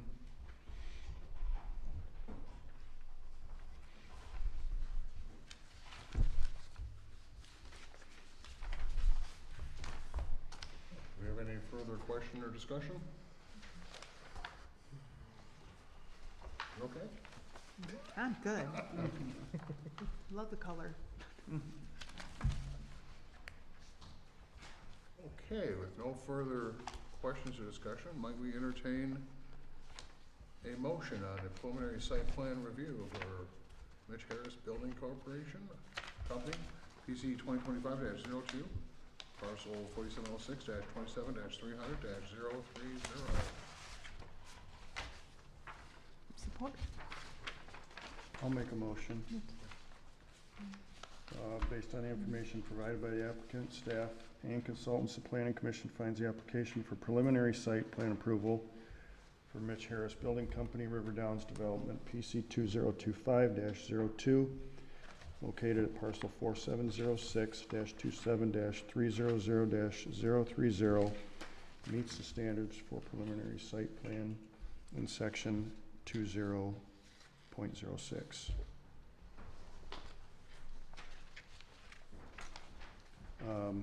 Approval is subject to the following conditions. The applicant addressed the outstanding items in the Spicer Group report dated April 24th, 2025. The applicant addresses any outstanding items listed in the Chief Duty Drain Commissioner's email dated April 24th, 2025. The applicant provide landscape planting plans in accordance with section 20.06, prepared by a registered landscape architect. All sheets submitted be combined into one site plan package for final approval, and that the decks are reconfigured to meet the required side setback. Support, Bull. Okay, we have a motion from Mr. Francisco, support from Mr. Bowl. All in favor? Aye. Motion passes. Thank you, sir. As far as process, this comes back in front of you for the final site plan? Yep. With these changes? Right. And then, the second question is, the landscape plan, can that be done by architect and engineer or landscape architect, or does it have to be a land? Yes, it can be an engineer, architect, or a landscape architect. Thank you very much, I appreciate it. Jonathan, if you were to wish to look for a variance for those decks that are 1.5 feet over the encroachment, should that be done prior to the final site plan? Can it be done prior, or If- would it be after? If you want to include it on your final site plan, then you'd want to get the variance beforehand. Otherwise, you would be getting the variance after your final site plan approval, and then hoping that you get an approval to be able to put those decks on there. Variances on that. Yes. Yeah. Are there decks and patios? I think right now they're decks, because I think it's grade kind of, they originally started out as patios, but the grade kind of drops off, so we changed them into decks. Put them on posts. First floor? So, Okay. but I'll check with them and decide later, let's see what he wants to do. Good, thank you very much. Very good, Thank thank you. you, sir. Okay, moving on to item 12A2. The Agape City Church, PC 2025-11, parcel 4706-28-400-012, the final site plan review.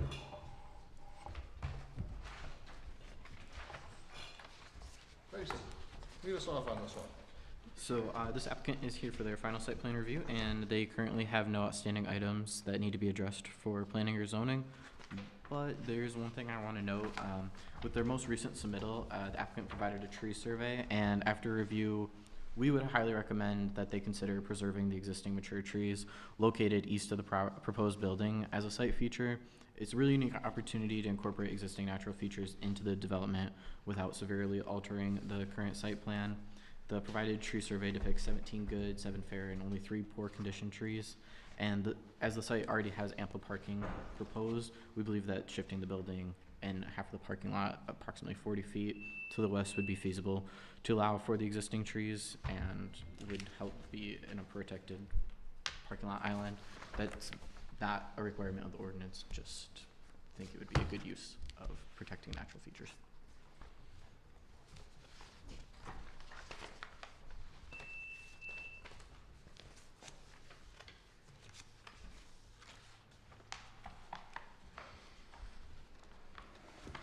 I rarely see it in, a planning review that has 0 objections.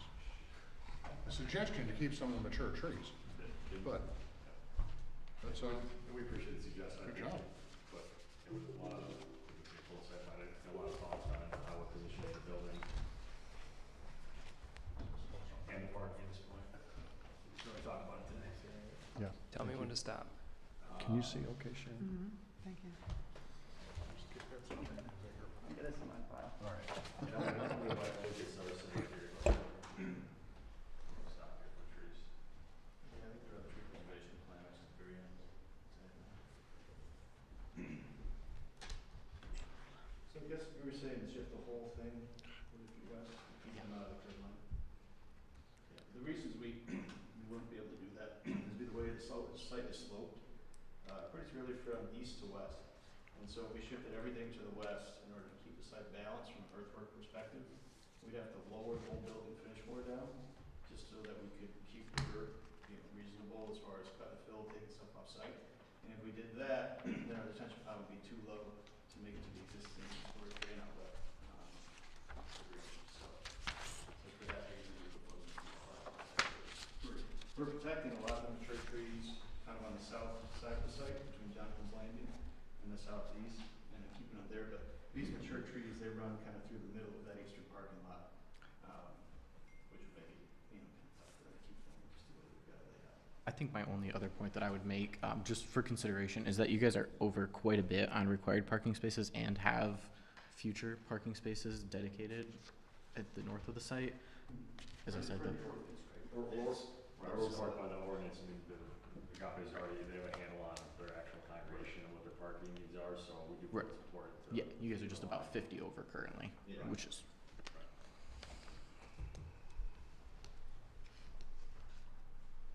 Yeah, growth is part of the plan, is actually taken.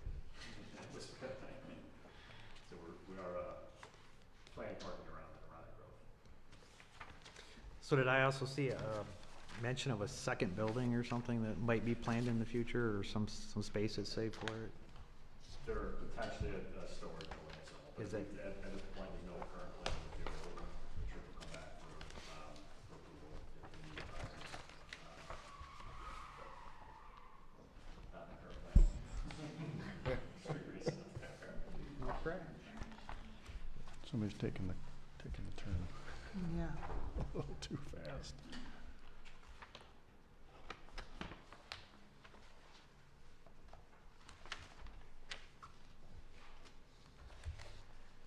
Mr. Chair, I have a question. Of course. So I see that you said you did a more in-depth traffic study. Yes. Is that like, did you hire a company to come in and do it, or? While we're running, we went to like traffic consultant up, so we did actually put cameras out there on the Sunday morning, got the road commission's comments around the concern, and the one proposal is that we monitor after the church is built, and we basically retroactively have them put the road in. We're concerned, if I have to agree with that, that's obviously unknown cost and liability. They're not gonna own the property, which they'd be required to put the road in, so we wanted to take the chance. So I'll let Jill forward you, ask questions on what she found, and we monitor the Sunday traffic for service hours. So we did complete a traffic impact study, and it was on Sunday, when we know that the church is gonna have the most traffic going to the site. We took counts from 8 AM to 12 PM on Sunday, May 11th. And we went ahead and used the trip generation that we had provided previously, applied that, and looking at it, we actually meet, I know that in the letter that we received, there was stated that no approach should have more than 30 seconds of delay, and using that, we did not have any of the most delay was 28 seconds, and that approach, there was only a queue of about 5 vehicles that we were seeing, so nothing that would be alarming with any other development would require any type of mitigation. So, and this is something where you're gonna have that busy time where people are coming and going in between services, and otherwise it's gonna be pretty smooth, so.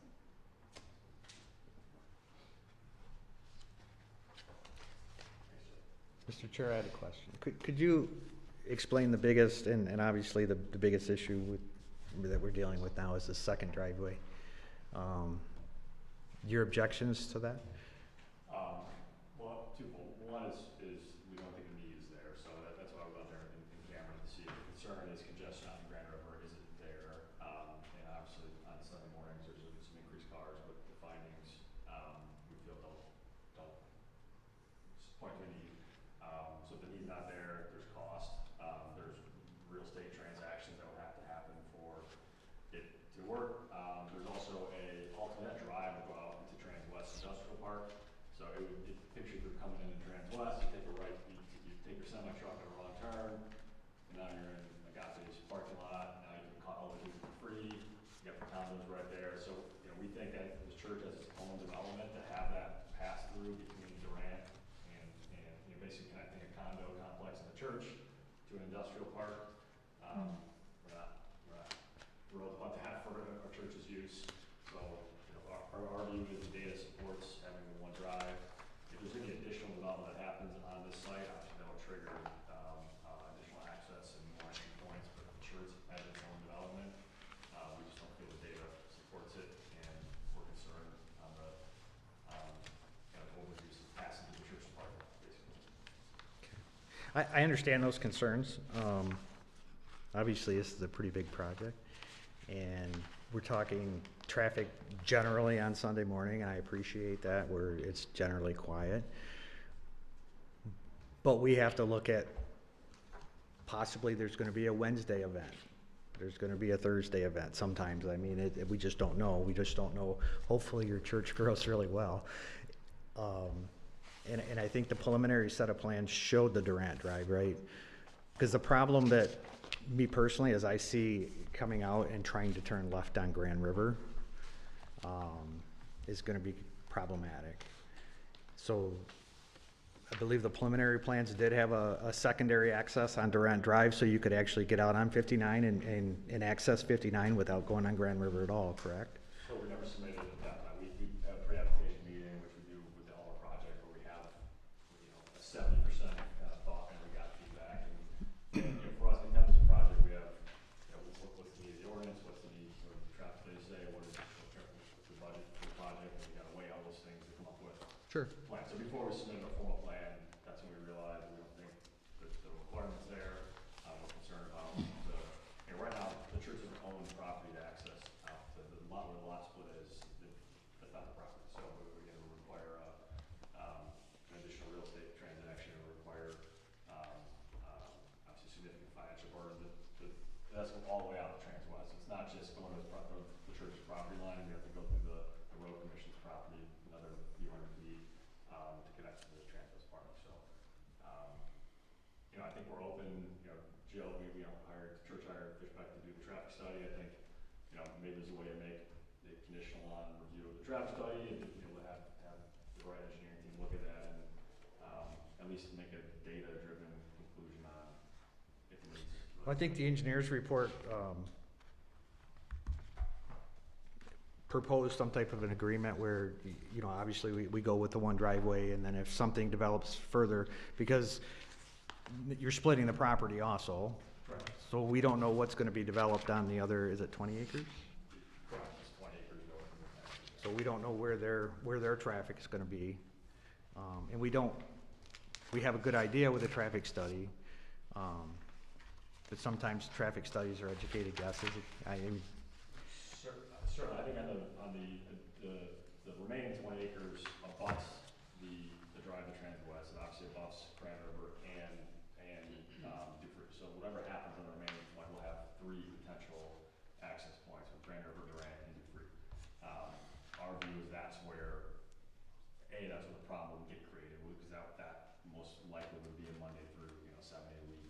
development, and that's the opportunity to expand the access, not to put the burden on the church, who's only a one-day use user, again, the data we've developed so far I don't think it requires it. But didn't the proposal by the engineers kind of negate that? Having it so they monitor that. I mean, there's not a cost up front. It's just an agreement that if the traffic, because traffic is always gonna be a big issue with any development, and just listen to people in the community now, and everyone's complaining about traffic, and we don't wanna make it any worse than what we do. And this has the potential, even though it is a Sunday, to have a lot of people at a certain time, and it's kinda unique in its case, because it is a church, but churches have a lot of different functions on a lot of different days, different holidays. So, you know, if people are backed up into Jonathan's Landing, and Jonathan Landing can't get out, and things like that. So I think that's what the engineers were attempting to do by putting this safeguard in here. If it does become too bad, you have another access or entrance. Now, maybe it could be regulated if it was in there to where it's only an exit if you have a major event. Maybe it's a one-way to where only people could leave, and that would stop your traffic. I mean, I appreciate the cut-through, but in my opinion, I think the second access is important to at least keep open on the table. We have to look at the mechanism to actually do that. Again, without having property that abuts, we'd have to I don't have an answer to that in this meeting. I think in this meeting, after this is going to hold, we think it's the right plan. Sure. We're all looking at that, so we don't write out a mechanism where we can agree to that. We don't know how we do it. That's fair. Thank you. And just to be clear, Spicer issued their report before we got the additional information from Fishbeck. So that you have information that the engineer has not provided a review letter on. Did we have comments from the road commission too, concerning their concerns with traffic? No? I thought I heard somebody mention some somewhere. No, and most of it's MDOT, and so MDOT didn't have any concerns. They didn't have any concerns.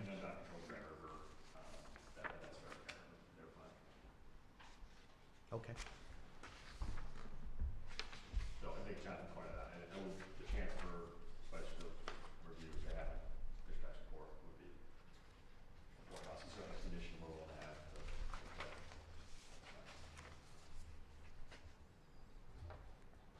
This would put just that with Fishback, they basically simulated the report that they suggested we do after the fact. So to look at Sunday traffic. But it was strictly on Sunday morning, correct? Sure. I think the church would say confidently, if they do an occasional Wednesday, this is not really the plan. If they do, it certainly won't be Sunday. I mean, there's holiday services, We're not there's, weekly midweek services, no plans for weekly midweek services. sure. I mean, that's not your plans now, right? So, but we have to plan if, right? So, you know, I mean, so once it's approved and it's done, Completely understand. right.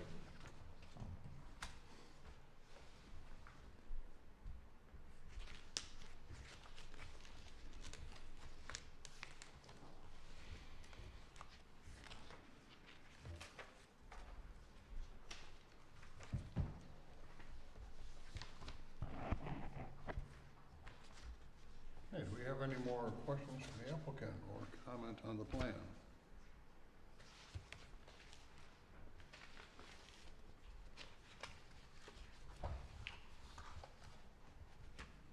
Okay, well, hearing none.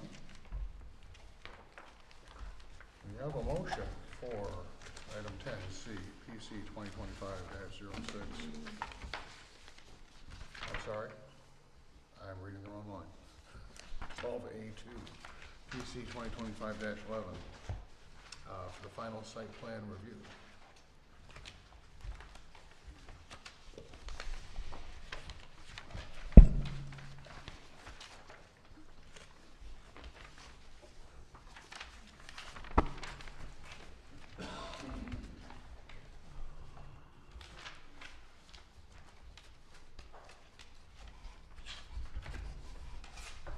Speakers, going once.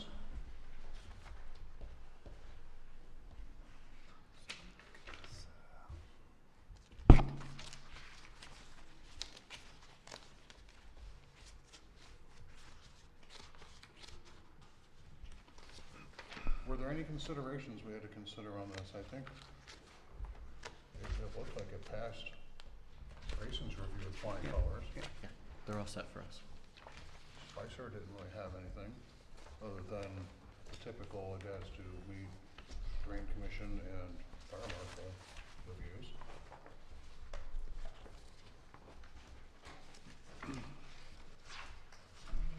Mr. Chair, I'll make a motion. Thank you, sir. Based on the information provided by the applicant, staff, and consultants, the Planning Commission finds the application for the final site plan approval for the Agape City Church, PC 2025-11, located at parcel number 4706-28-400-012, meets the standards for final site plans in section 20.07.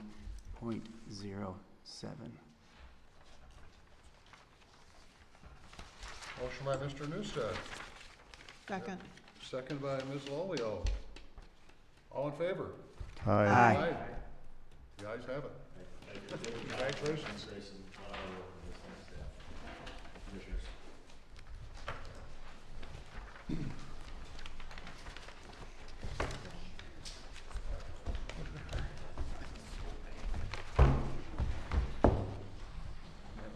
Well, I think I forgot all the people were waiting for. Scared everybody away. They should be staying for the best part. Okay, next up is our renewable energy ordinance discussion. We did ask Mr. Fosdick from Cohocton Township, are you here, sir? Yes. It had to be one of you fellas. So I knew it had to be one of you three fellas. It was hard to pick you out a minute ago. I think before we start our discussion on our existing ordinance and what we may want to change and read the reviews, we put together a few questions for you, sir, and if you wouldn't mind stepping up to the microphone and introducing yourself for the record, we'll try to keep this short and let you get back on your way here. You've been waiting a long time for us, and I do appreciate that. Yeah, Mark Bostic, Cohocton Township Supervisor. Welcome, and thank you for coming to talk with us. Yep, Sure. appreciate it. I have 6 quick questions, though the commissioners may come up with additional. The current legal status of legislation or lawsuits regarding the Public Act 233, are you aware of any legislation or lawsuits regarding that? Yes, I am. Cohocton Township, Conway Township, we're part of the lawsuit challenging the Public Service Commission's October 10th order of 2024. Just so you know, we've also, as of just recently, received an application from Ranger Power to construct a 220 megawatt facility between our two townships. So we're actually going through the process. They put us in kind of a difficult situation because on one hand, I think we would prefer to try to regulate it from our standpoint so that we can be able to go in and monitor it and not allow the state to do that. Because I really don't trust the state to do anything very well from that standpoint. But the law gives us 120 days, and we're currently reviewing the application to see if it's complete. But they're playing hardball with us and saying, hey, 120 days ends on August 28th. So we'll see where it goes from that standpoint. But the lawsuit has been filed, briefs have been filed. It's like about that thick of paperwork filed with the Court of Appeals. And the 4 issues that are before the Court of Appeals are, one is the definition of a credo. Second, the definition of an effective local unit of government. Because there's a difference between like the county, whether notice has to be given to the county or just to the local jurisdiction. Public Service Commission said it only applies to those local communities exercising zoning jurisdiction, but the law doesn't say that. The other one is they created a whole new called a hybrid facility. So the trigger is 15 megawatts for solar, 100 for wind, and 50 for battery storage. So Public Service Commission said, well, we'll allow a hybrid. You have 40 megawatts for solar and another 10 megawatts for battery storage to meet the 50. Although the law actually says 50, 50, 100, megawatts to do that. So that's one of the issues.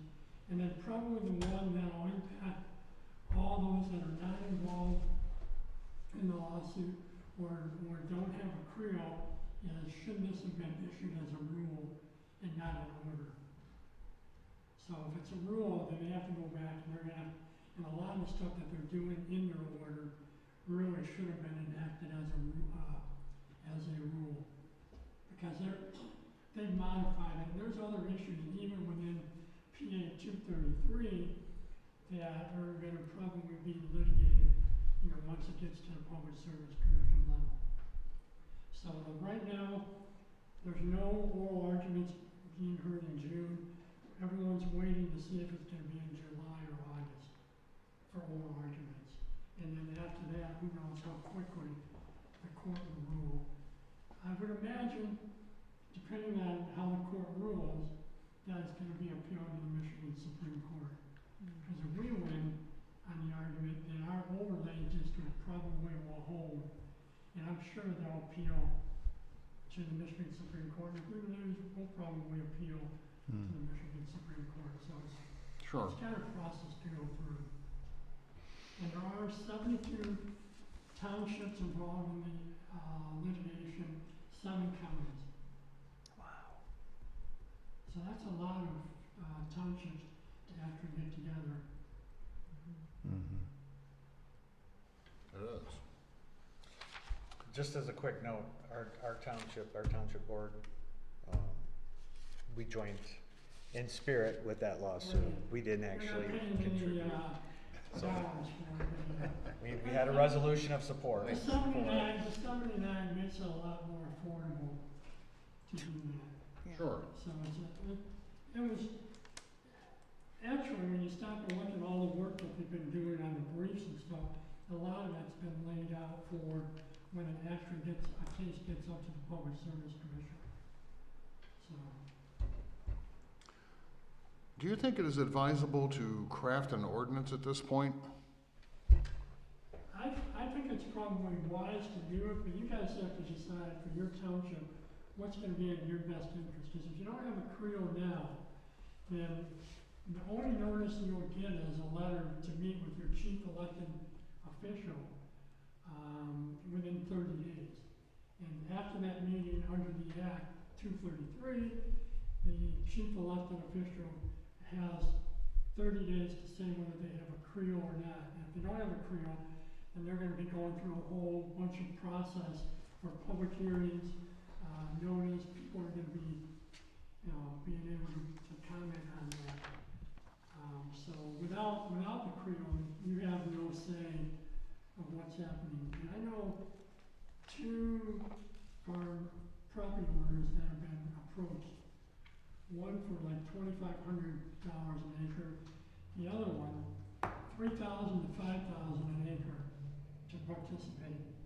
So everybody has their price. I mean, at some point, it doesn't matter how they feel, they're going to be looking out for their own interest on that standpoint. So. Some concerns with decommissioning of alternate energy locations. Any idea or suggestions on protections we could put into our ordinance? And do you feel the land could return to its prior use as a farm? Well, that's an interesting question, because if you read some of the testimony when they were processing the order last summer, 2 companies, Consumers is one of them, I can't remember the other one, and actually said, well, we shouldn't have to do any of the pre-soil testing, because in 30 years, the soil is going to change. So, and they were dead set against it. The commissioner said, no, you're going to have to do the pre-soil testing, and they're going to, who knows in 30 years what will happen, because it's only, they say there's no eminent domain, but it's only one bill away from taking that provision out of the law to say now you can do eminent domains. So in 30 years, who knows, 20 years, who knows, you know, what'll come down, because it's one law, and you can Sure. change the law at any time, basically. So the decommissioning is kind of weird how they did it, and it's all geared towards the developer, because the developers, let's be frank, they're the ones that wrote the law. You have the Michigan Environmental Council that said, hey, we wrote the law. You know, we were the instrumental in getting this thing done. So all these developers were involved. When the hearings were going on up in Lansing, people were reporting all the developers were going into the back room with the Democrats when they were passing the legislation. So it should have never been made into a partisan issue, because this is really a bipartisan issue. And when they took away that local control, then it became more of a partisan issue now, because all the Republicans are, you know, for local control. The Democrats are not for local control at this stage. But the decommissioning, in our ordinance, and I don't know, have you guys adopted a solar ordinance or anything? Working on It's one. in You're progress. working on one? Well, we adopted That's why you're one. We here. required 125% of the decommissioning cost in cash up front, for the simple reason that we all saw what happened in the city of Detroit. And they had all those bonds and all those things that protected people, but in the end, they weren't there to do it, and they weren't available to protect people, because when there are financial problems, first thing's gonna go is those bond payments. And those bond companies are probably like, thank God, you know, they're not paying us, because we're being on the hook for a lot more money than they want. So we figured we could invest that money and not have to worry about it. They came up with a nice process. 25% they have to put down for the decommissioning, minus the reclamation cost of taking the stuff out and whatever they get for recycling. So minus that, so that's already gonna come up with a substantial lower number. But who knows 20 years from now what that'll be. In 5 years, 50% has to be paid, and within 10 years, 100% has to be paid. So how many solar companies are gonna last 10 years? But the way things are changing now with the whole energy needs overall, there's not gonna be enough wind and solar to meet the needs that this state is looking at. We're always gonna have to be moving towards nuclear, it's gonna be more coal, more natural gas overall.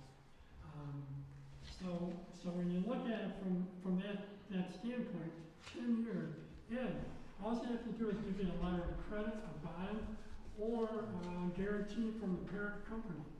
So if you notice, all these solar companies are all LLCs, you know, and once one goes bad, you know, there goes the LLC. And then the question is the parent company gonna be sufficient or have enough cash to be able to cover the decommissioning if they go that route? So it's a can of worms from that standpoint. Now, I don't know if you guys have been following what St. Clair County has done, because they've passed a regulation through their health department. And we all learned what happened with the health department during the pandemic. And the health department has a lot of authority that I don't think people realize how much they have. So the St. Clair County Health Department and the Board of Commissioners approved this just the end of last month, that basically said, instead of 55 decibels at the outer wall of a non-participating parcel, it had to be 45. They required decommissioning because all the contaminants and pollution that would get into the ground potentially would cause a lot of problems, so they required some areas there. And then they also required, I'm trying to remember what the third one was, I'm drawing a blank right now. It was the sound conditioning, visual impact. So they passed an ordinance, it's probably gonna get challenged, I would imagine. Although when you start to think about it, most of the developers can meet 45 decibels at a property line or a house. It's just in towers, that's all it is. They can put barriers around their inverters, they can put pine trees to deaden all that, but it comes down to the dollars overall to do that.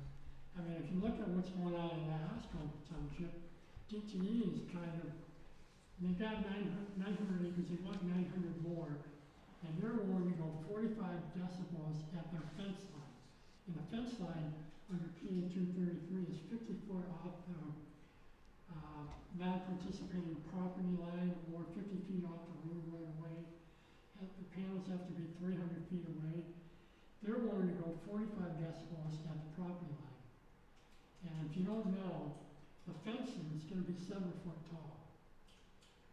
So that's the federal standard for the height of the fencing.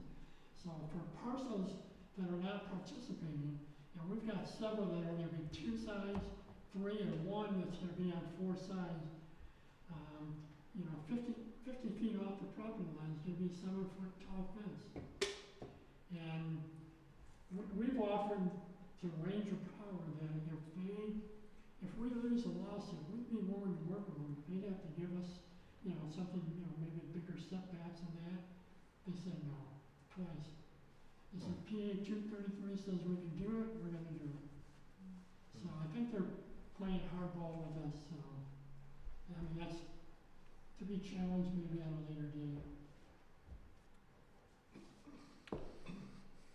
The battery storage systems, we've had some pretty thorough discussions on safety concerns, specifically fires.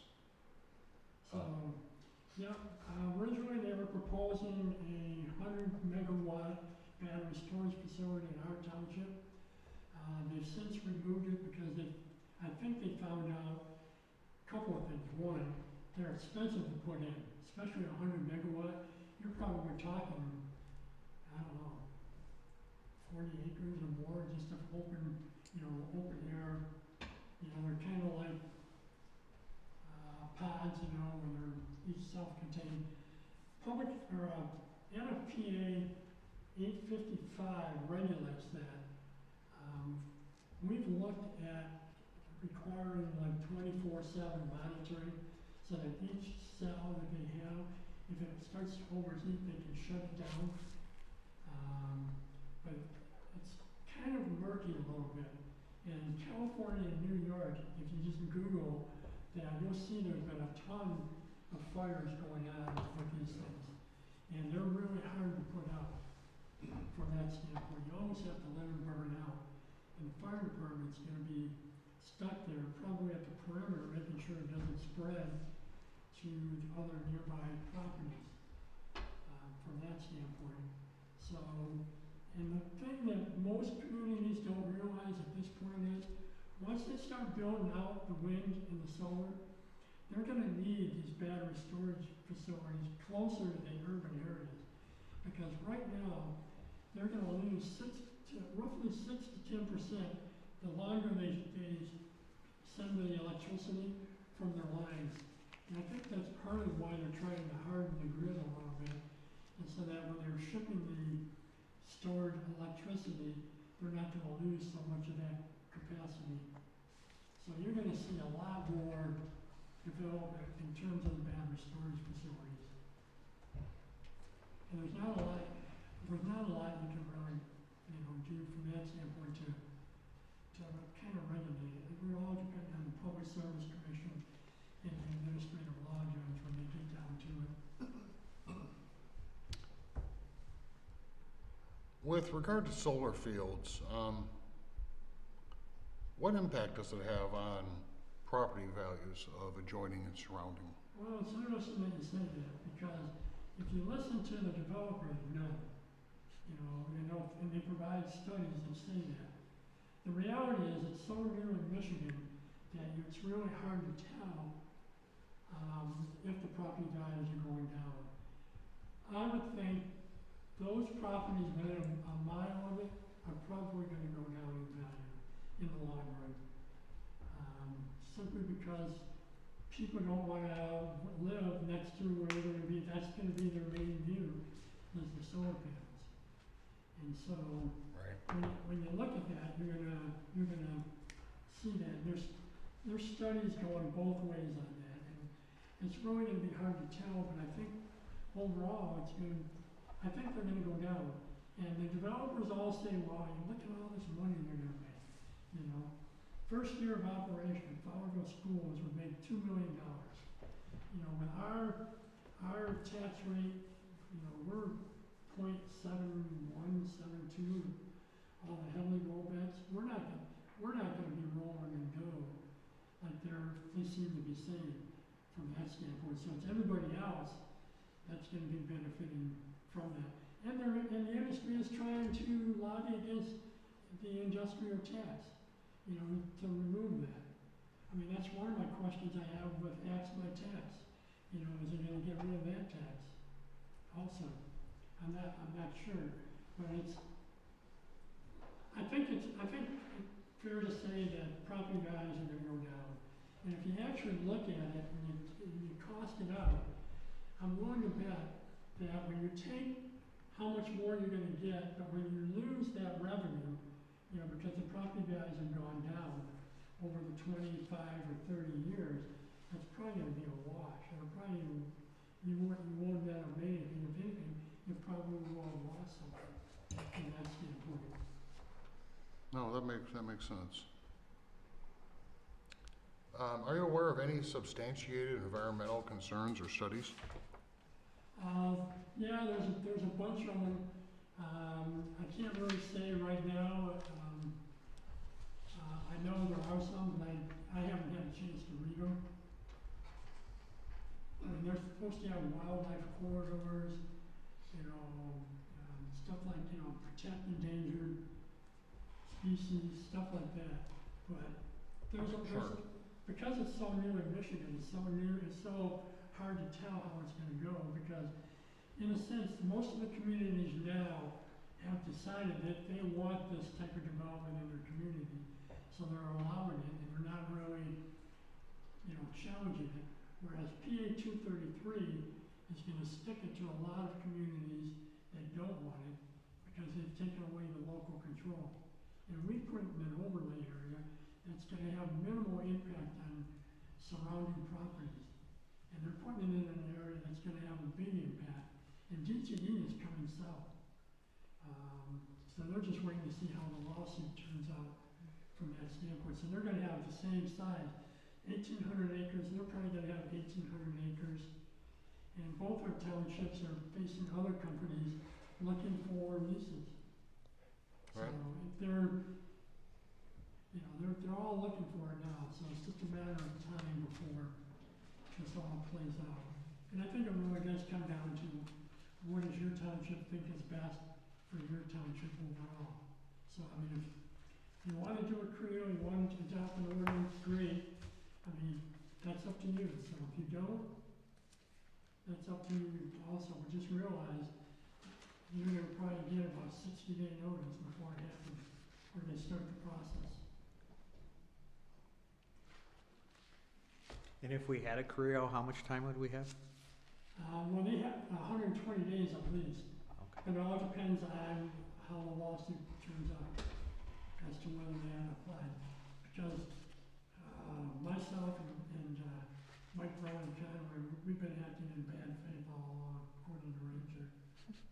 Their application said we had a CREO in bad faith. And we're not acting in bad faith. We honestly believe we have a CREO that complies with Public Act 233, you know, which would allow us to provide screening, you know, hours of construction, stuff like that, road routes, all that, so. Yeah, the decommissioning's a big deal, Absolutely. big deal. And your CREO said you got 125% up front? No, Okay. our solar ordinance said that, Okay. yeah. So And the question. Did that stand? No, well, because the state is attempting to preempt that, and so that's probably for another argument to be made at the Public Service Commission, if it goes that far. I mean, we would prefer to find a way to do it ourselves and cite it, but it takes two. And if one of the sides is not willing to do it, then it's not gonna happen. Supervisor, how, in Cohocton, how many residents were they coming to hear? Were they involved, or were you guys just? We've had a lot. In fact, we're looking for another location where we have a special hearing on their application. By law, we have to have a special hearing. A lot of people in our town hall wouldn't be able to probably handle all the people that would show up. So we're looking at either Water's Edge or the Methodist Church in our township. And if that doesn't work, then we'll probably have to go to the school in Fowlerville. Okay. And I think Conway will probably be in the same type of boat from that standpoint. And when you were working through this, were other townships like working with you? Like, were you guys having like discussions, like, I'm doing this, you're doing that? Like, did you guys? Not really? We were kind of went our own way, Conway went their own way. Okay.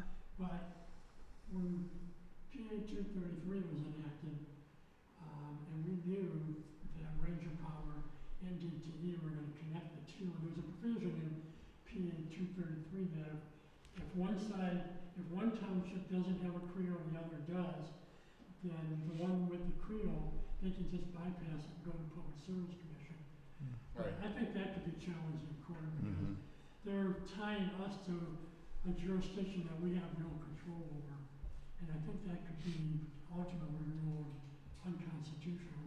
Who knows until it's challenged from that standpoint. So we've been working closely with Conway in terms of that. And our two townships just entered into a cost sharing agreement for the review of the application, to split the cost 50-50. So it benefits us, well, it actually benefits Ranger Power because they're not paying two separate fees to review it. And the other thing I would give is a word of caution. If you do, and they ever want to pay an escrow fee, get the escrow fee up front first. Because they paid their application fee, and then they said, well, we want to have an agreement. So we said, fine. Next day, got a nasty letter, we're not going to pay your escrow fee. Because we think you're just going to use it to challenge us at the Public Service Commission. So it's like, no, you filed a special use application, we're going to follow our procedures, we're going to do our due diligence, our due process, we're going to review it. And if there's a way we can find common ground, then we will do that. For you guys to do the Creo, start to finish, what was your time frame when you started looking at the? We're rushing because we wanted to get the Creo in before anyone tried to do, like, say, a referendum. So we actually got ours in July, and the planning commission helped us out and had a special meeting for our two townships so we could adopt the Creo. So that way, if say the people that wanted the solar in there tried to do a referendum, we would know before, within that 30 days to allow it to be put on the ballot for the November election. Okay. So no one did that, so we were fortunate from that standpoint. So we had actually adopted ours earlier, and that was on the advice of our council, Foster Swift, Mike Cormier. I don't know if you guys have heard. So they had recommended it, and it's actually pretty genius on their part when you actually look at the PA 233, and that's the big fight over what is the definition of what a Creo is. So, and that's all the stuff that's in 226.8, which is 50 foot, 300 foot, 55 decibels, all that type of stuff in there. So, and so all the developers were saying, hey, you, Public Service Commission, you gotta define a Creo. I want you to define the Creo as no more than this. If you have anything more, then, it's not a Creo. And so they capitulated to the developers on that issue, which that was part of the, part of the reason why the lawsuit actually got filed. And it's funny when you read, and I've read most of the briefs, when you read the briefs from the Public Service Commission is trying to argue that this case is not right because, it's not really a contested case overall. But in the Public Service Commission's order, it states there that if you want to appeal this order, you have 30 days. So that's what we did. So it's up to you guys to decide what's going to be in your best interest. All I can say is I know of two farms that are being approached. And I think they're getting smart. We're not recording anything right now until they're ready to actually move. Because you see that in all the Facebook posts and that, you see the list of all the properties that are signing leases. I don't know if anyone's done any study here to see if any leases have been recorded. And there'll be a memorandum of a lease. I'm not aware of any, but. What? So I'm not aware of any property in, Hull Township being. I believe there is. Property. I believe, I've heard a mention of one, but it was on Facebook, so who knows? Okay. We are proposing an overlay district along the main trunk line, because it would just make sense that if you're gonna generate power, you want it to be near a power line, not a small one, right? But yeah, it's, part of our concern is putting a lot of effort into a CREO and an ordinance, regularized zoning ordinance that is superseded by the state. And the only benefit we'd have is if, DTE or whomever wants to put up the solar farm feels they could work with us quicker than going through the state. And they might have to Well, make if you some don't have a concessions. solar ordinance or battery storage, it's kind of hard to work with you. Right. That's where we're at. We've got a pile of papers here that Grayson and his compatriots have put together for us that, I think we're getting pretty close, but Sharon suggested that, we should probably talk to somebody who's been through this in a neighboring community, and it makes complete sense. The issue is going to be how the court case turns out. So I think, who knows how that court case will turn out. But if it's a CREO and you have your overlay, if we're successful, we're going to, we'll be able to move them that way or do what Iosco's doing with DTE. DTE and consumers, I think, try to do what's right overall and working with the community. There's a lot of developers out there that aren't. And they're in it purely for the money. And I'm certain, because Ranger Power wants to site this here, but they have no connection to the grid in their plan right now. Because they're relying on DTE coming south. And they even said that when we met with them in January, they even said to be sited separately by DTE. So when they submitted their plan now, it said to be cited by other. So I'm assuming if DTE decides not to, we're just gonna give them, transfer the leases over to them and allow them to go put the substation in to make the connection to the grid. Right. And I imagine at a later date, someone will wanna put in the battery storage facility. Cause those are expensive to put in. When the state, they had a thing here for, Michigan townships on the whole renewable energy thing. The guy was saying to put in like 100 megawatt, it'd be like $100 million. So that's a lot of money. I'm sure an enterprising developer could probably do it for less, but then you gotta wonder on the safety requirements. Yeah, of course. That's just my opinion. What corners are they cutting? Absolutely. So. It's purely up to you, so you guys have to decide what do you think is best interest for your township overall. So what motivated you somewhat was that you didn't want the state to come, you wanted to have some control over this. Right. We would rather work with them, cite it, so that we would be able to keep tabs on what's going on in there. Because as it is now, if the state does it, we have no way of what's going in there. Right. You're talking, what, 800 acres, there's no way you can know what's going on, and, when they're gonna swap out panels or, do major improvements, stuff like that. From that standpoint. The other big issue is gonna be the drainage issues overall,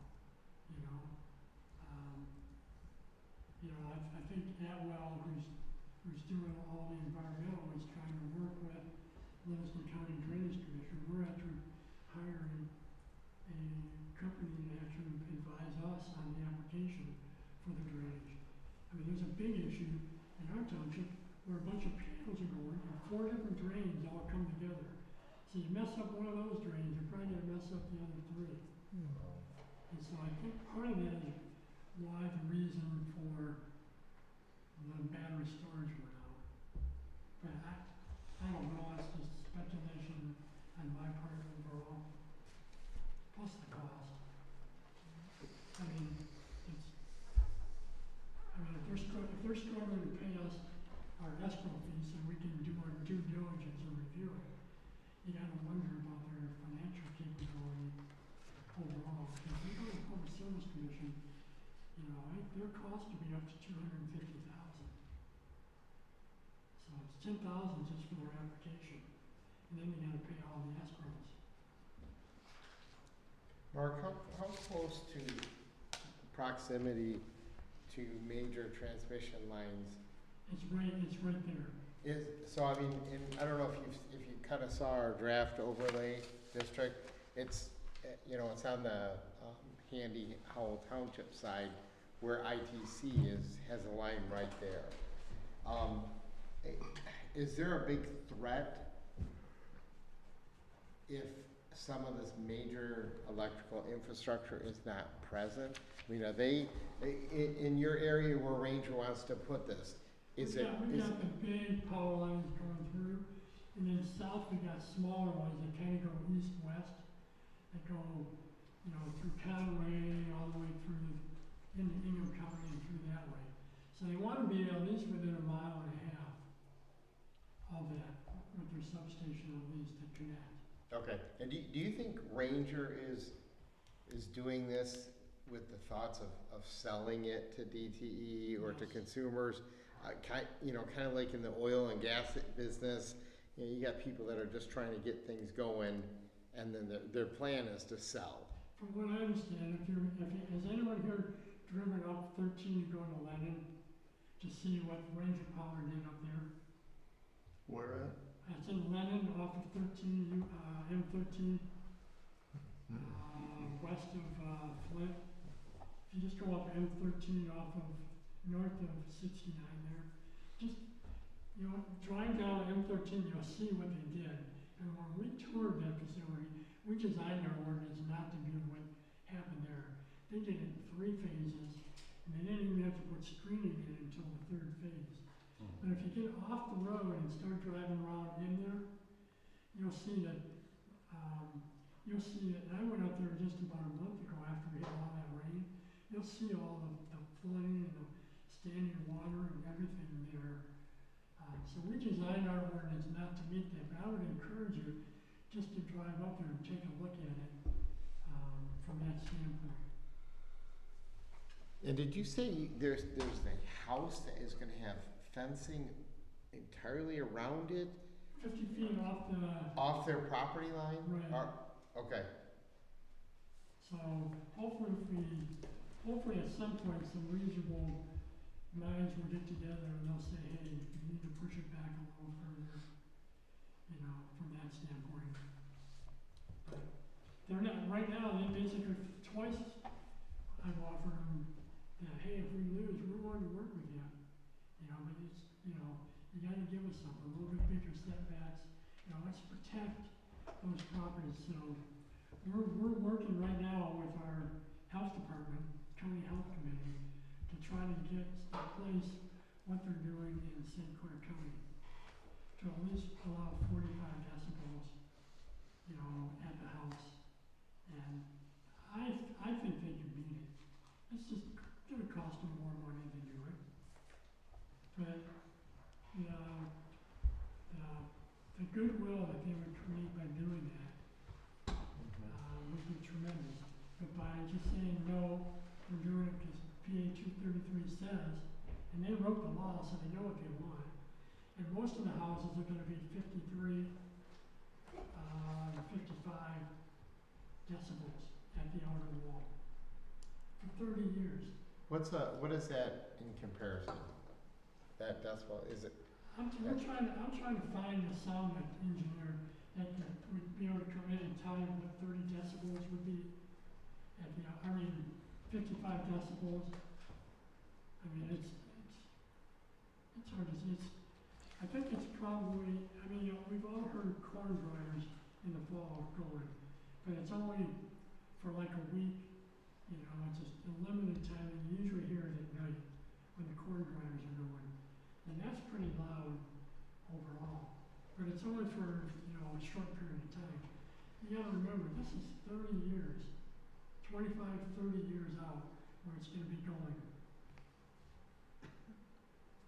And I do like how you increase your decommissioning costs as the further along you get, because, you know, your lifeline, your lifehood of it is gonna, you know, become more realistic 10 or 20 years. Every 3 years to make sure the amount was sufficient. But it's only gonna apply if it's 49 megawatts or less. So really, our decommissioning will, and I'm willing to bet, every development will be 50 or more anyway, so. Just because it's more favorable for the developer to do it that way.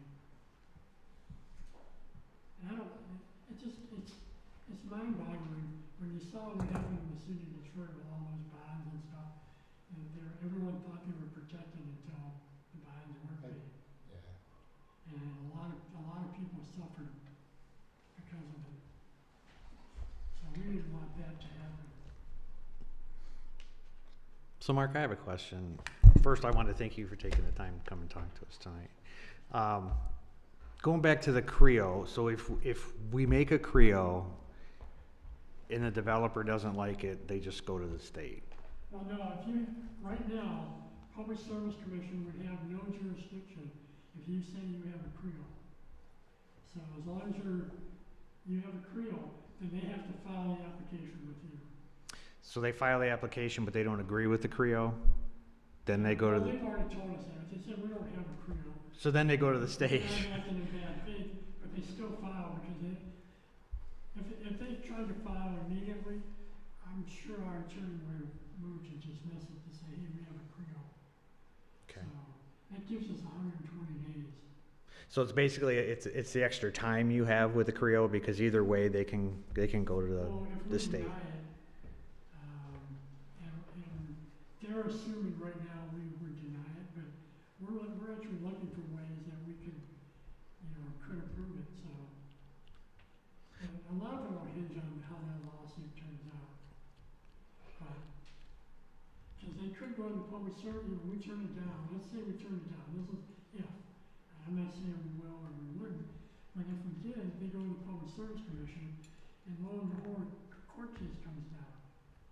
Now what happens? They have to come back to us? You know, who knows what's gonna, you know.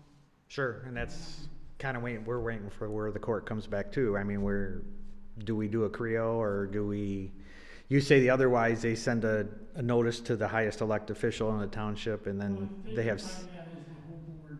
okay. So all 7 members will get a letter, certified letter, in an email. So, and then that would start the process under, if you look at section 222, Public Act 233, section 222, you know, one of the sections under that starts the process Okay. from that standpoint. So then the question becomes, if the court case comes down and they've already submitted the application, the question is, would you be able to go back and do that? I really couldn't say one way or the other. There's provisions in there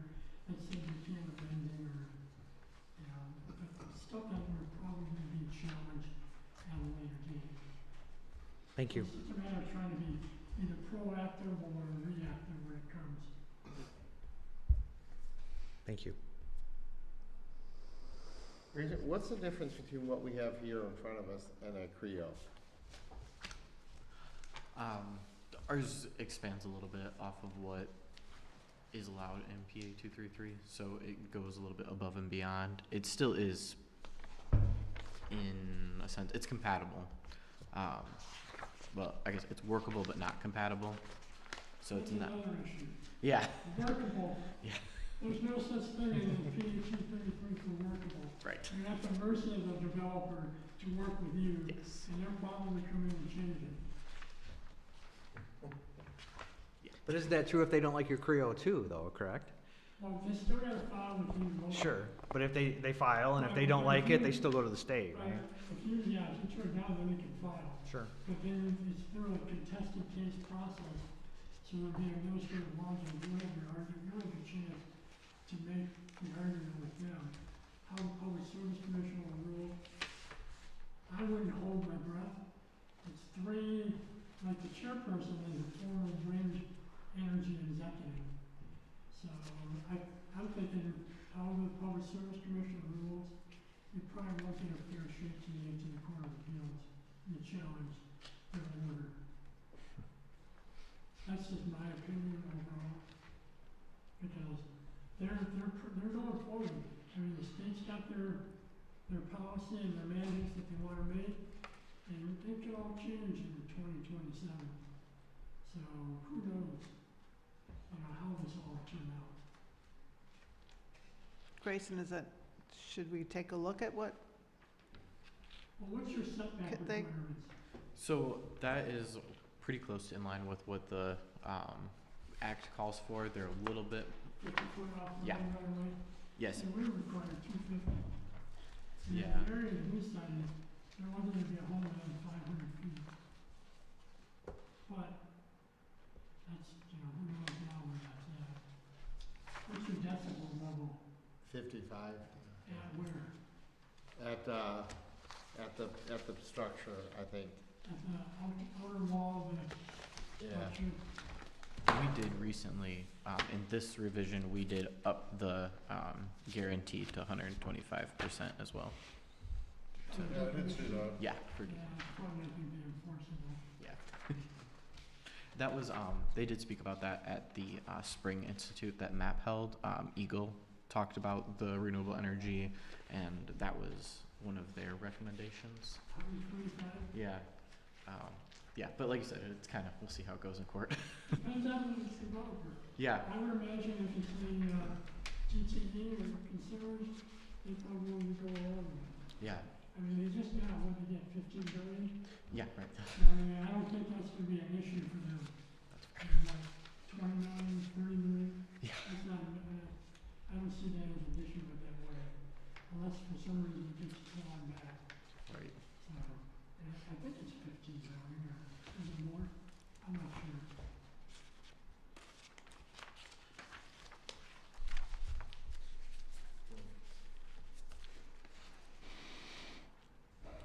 Hey, everybody, So it sounds like you're kind of there already, so.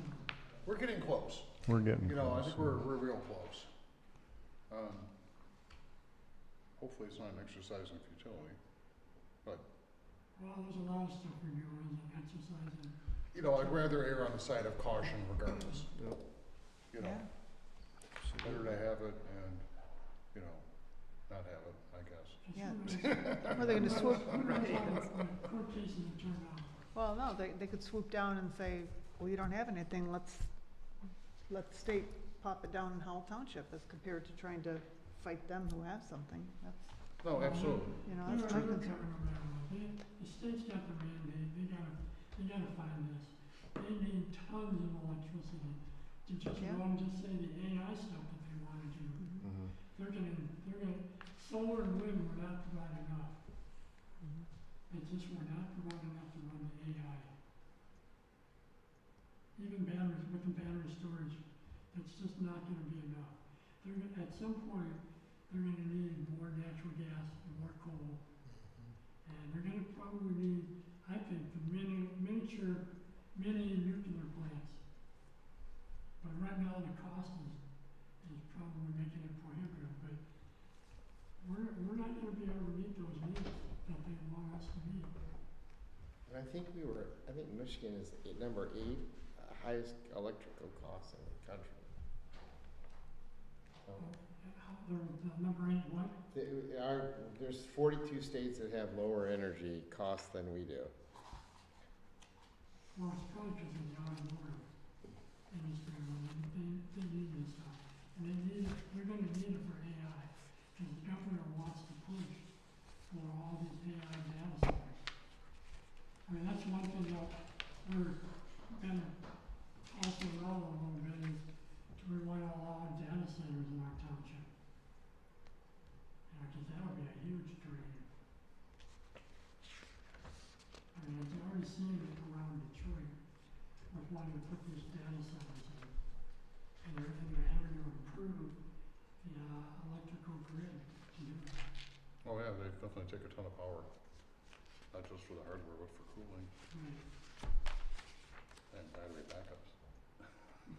Generators, but one thing I know is data centers. So anyway, it's up to you, Of course. Well, I do appreciate your input, this is valuable. I'll respect it, I mean, that's your choice, as long as you discussed it and made a decision, then that's how we go. Just like everything else you did today. No, I'm so appreciative of you to come in and answer some of the questions rather than, you saved us a lot of time. Well, it's you know. invaluable. I mean, what you said Yeah. is, yeah, absolutely. Yeah, you're certainly helping us make an informed decision. Unfortunately, we're probably gonna be one of the first ones, I was hoping we'd be like. And then we could just maybe throw $5,000 for the defense fund, you know, which we can do, I guess.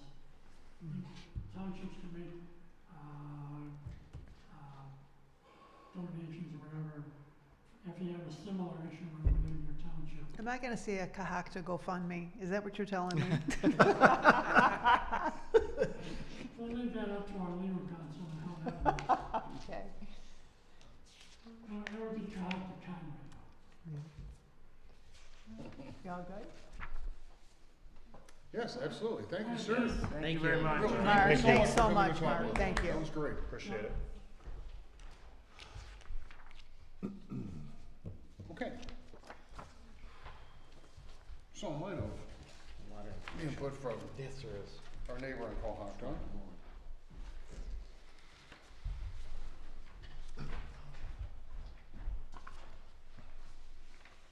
Grayson, can you think of any edits we may want to add to this? I've looked through it a couple times, but I can't say I remember a ton of it because it's real easy to get lost in. There's quite a 30 bit in there. pages of legal, it's borderline legalese. Yeah. I did have a few people in our office read through it, which is how some of the additional edits came about. Sure. Like from how you guys had spoke about how you wanted credit added in addition to surplus, decommissioning definition to be updated. We modified section 16.15, which is on page 8, to increase the letter of credit to be posted by the developer, which is to account for the possibility of their earlier unexpected departure. And we also amended the language pertaining to the required studies to allow for more discretion for the planning commission during a review. And we modified it a little bit so that the planning commission has the right to increase or decrease the required setbacks and modify the screening requirements. But What section is that in? the last one I just said, For the modifying the setbacks. 1615, it's on page 8. Okay, no, Or I'm sorry, you said the setbacks.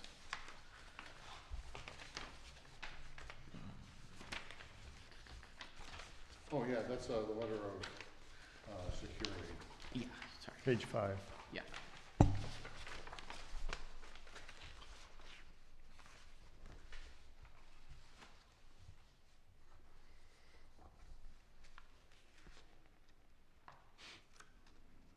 There it is. that's the last sentence. Setback requirements can be increased or decreased by the PC based on impacts to existing land uses and or zoning of adjacent properties.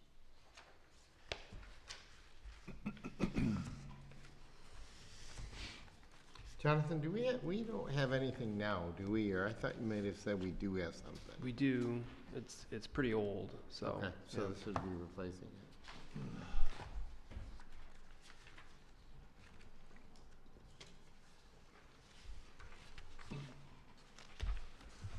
If are we discussing this? No?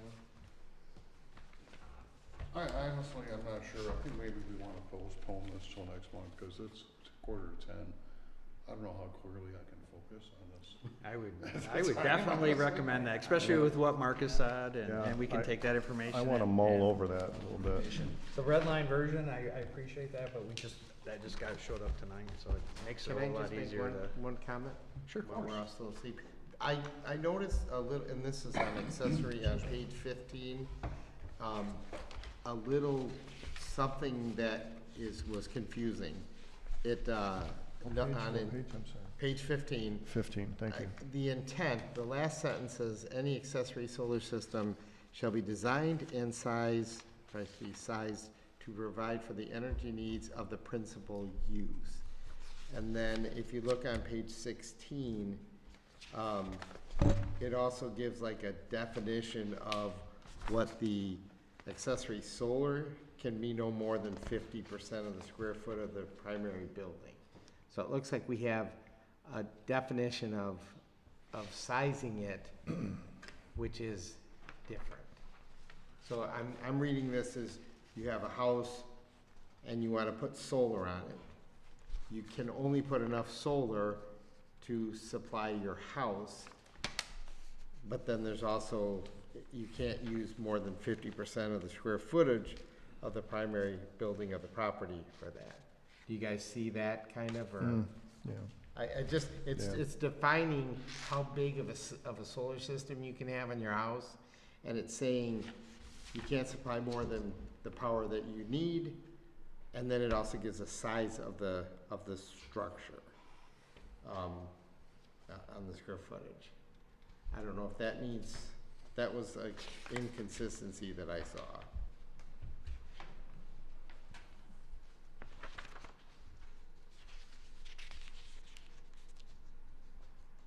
Because somebody has to come in and get a land use for solar, correct?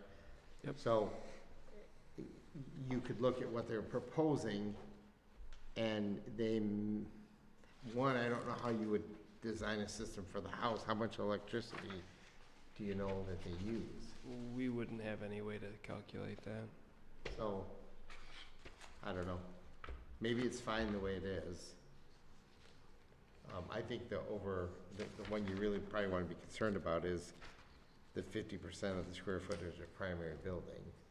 So if you had a 3,000 square foot house, it's saying you could have 1,500 square feet of Well, I think that's panels, right? footprint of the building too, wouldn't it be? Not necessarily, if you've got a 3-4 house, there's gonna be the footprint. Well, it says the square footage of the primary building. Well, and maybe Matt would know better than me. You have to have a border around if you're gonna put it on your roof. Don't you have to have a border around for access? And Yeah, you have to, you have to have 3-foot walkways around the perimeter of the panels. So that way, the fire department could get up on the roof and anyone that's got to service or maintain or access it. So like in the valleys and on the edge and at the peak. But you could take it to the bottom of the roof line because you could work off of a ladder, so.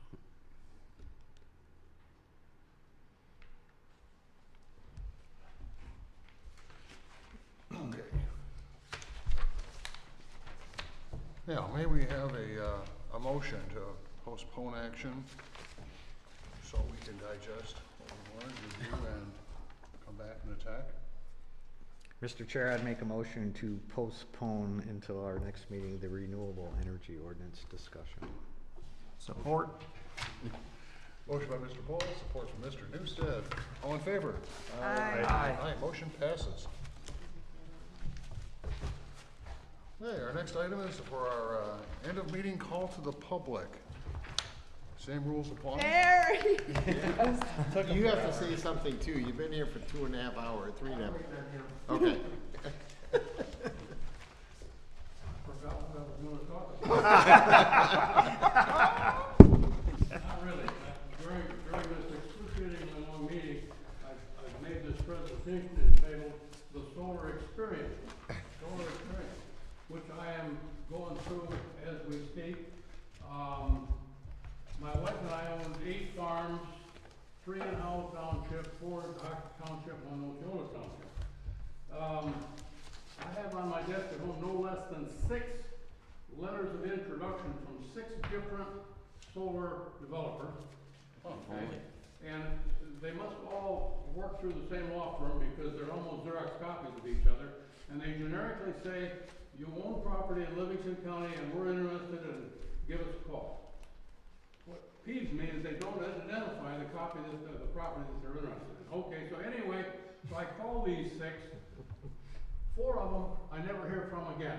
They never return my call or my voicemail, so they're out, okay? Sure. So I've been working for quite some time now with 2 firms, one called Sunvest and the other one called Verisun. For your information, in the solar world, there seems to be 3 levels of solar. There's what's called utility solar. These are huge. These are hundreds of acres. There's one on M13 north of Lansing Road, up north of 69. Maybe some of you have been up that way. Then there is community solar. That's what is hot right now. Community solar. Those installations are usually less than 40 acres, and they're typically actually designed to serve the community right close to where they're installed. Grayson is nodding yes, he must know this stuff. Then their third is called rooftop solar. I probably saw half a dozen of those driving around today. You see them on Michigan Avenue, or people put them on the rooftop. These people that are contacting those of us with some acreage have no interest in rooftop solar. That's apparently another level of contractor altogether. They want to talk about this middle one called community solar. So after these guys get back with me, my question is, what property is it that you're alluding to here? So give me a property Sidwell number, and then they talk about what's called an option agreement. Send me a copy of this option agreement. You might find it interesting that I have spent hours with these 2 firms and their representatives, and both times I've asked them, if you send out am I talking loud enough? Can you hear me? Yep. If you send out 1,000 letters, how many phone calls are you probably going to get back? And they said, if we get 100 responses, we think we've hit a home run. I said, okay, of those 100 responses, those that you've had conversation with, how many invite you to come to their house and sit down at the dining room table and talk? Maybe 10. Maybe 10. Okay? And that's a little bit where we're at now. I've spent, well, okay, so they send me this option agreement, probably written by Grayson. It'll damage a hell of a lot of brain cells just to read through it. It's about 20 pages long. When I studied this thing, I actually came up with 28 questions. 28 questions that I wanted to discuss with these guys. And that took about 3 hours, and we got through it. Then we went around and looked at farms. One of the things that's a key is they want to see a light pole there, and they want to see 3 wires on it. That indicates a 3-phase. If you don't have 3-phase on that property, draw a line through it. It's up. Okay, so the next level was, and this option agreement, by the way, believe it or not, this is absolutely the truth, with their opportunity to extend and extend, this is a 47-year document. And you can't crawl out. There's no crawl out anywhere for the property owner. So it's quite a commitment. Okay, so what I did is, after they answered my 28 questions, I took it to my attorney and I said, I want you to study this and find out if there's any things in there that just make you kind of throw up, and you just say, hey, this is a showstopper.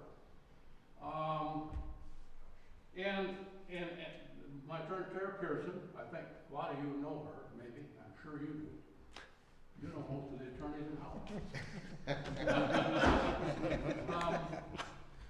So we had been 8 issued.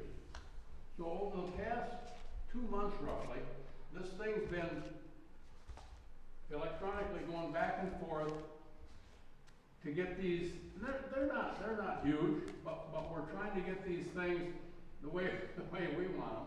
And we're right there, I'm within days of signing this thing. Interestingly enough, when we sit down at the kitchen table or the dining room table to sign this, when I'm signing this option agreement, their guy is on the other side of the table writing me a check. The option agreement, by the way, is essentially a permission for them to do due diligence. You probably all understand due diligence. True? Sure. So they have to do soil borings, and they have to look at topography and water tables, and most importantly, they have to come to you folks to get approvals. Toward that end, last Saturday afternoon, my cell phone rang, and on the other end, this guy said, "I am Representative Jason Wolford. I'm pulling in your driveway. Are you available?" Now, most of you have probably heard of Mr. Wolford. Boy, I really like that guy. And the issue that we wanted to discuss was, in fact, solar. The solar guys that I'm talking to are basically based out of Illinois and Ohio, where they're saying, you know, the SunVest says, no, excuse me, Versum, they have 39 installations currently under construction, and these guys are both telling me that whether solar really takes off in Michigan is contingent on what happens to legislation currently in Lansing. Mr. Wolford says he sponsored that legislation, and I think it's going to pass or go through, which means essentially that control for how these things are built and setbacks and on and on and on is going to return to local. It's going to come back here. Right now, it's kind of controlled by a 3-person panel in Lansing, and Mr. Wolford's angst there is that none of them are elected officials, and they're not local. Now, you may have heard from Mr. Fosnick that in Cohocton Township, they don't think that the rules in the state committee are stringent enough. They want bigger setbacks in Cohocton Township, so they're, anyway, I think the way Mr. Wolford talks, I think it's gonna come back to local. Okay.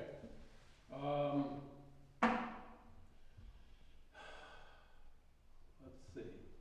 Oh, okay, so we got 10 people out of this 1,000 sitting down there with this option agreement. So the next question was, how many sign it? How many actually sign up this option agreement? 2. So we're down to 2 out of 1,000. Then the question was, of those 2, what are the odds that the big money comes, by the way, after they build the facility.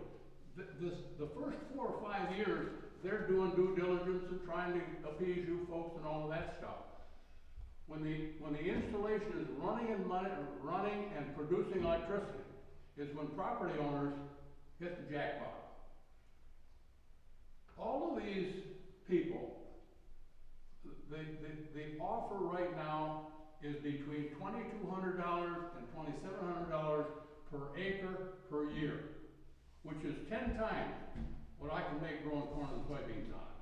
So I find it interesting that in the land of the giants, farmers that is, the Van Gilders and the Jorgensens and the Hitchcocks and those guys, they didn't get big because they're stupid. They got big because they're businessmen, and if you look at this as a business decision, it's good business. And no farmer really is proud of taking part of his land out of production for one of these things, but they are.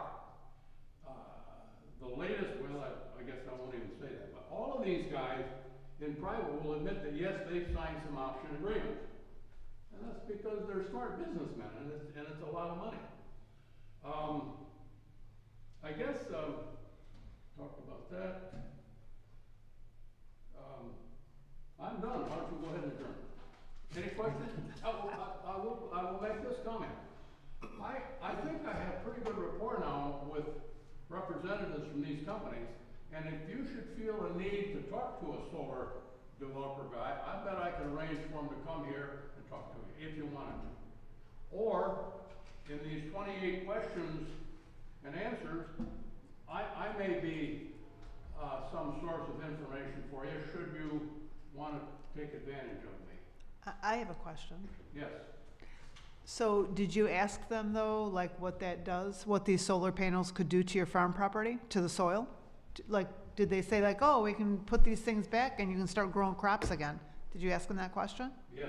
What'd they Yes. say? There is clear and concise language in the option agreement that if for some reason this thing crashes and burns, or a Russian MiG flies over and shoots holes in the panels, they are obliged and bonded to return that property to the way it was when they moved in there.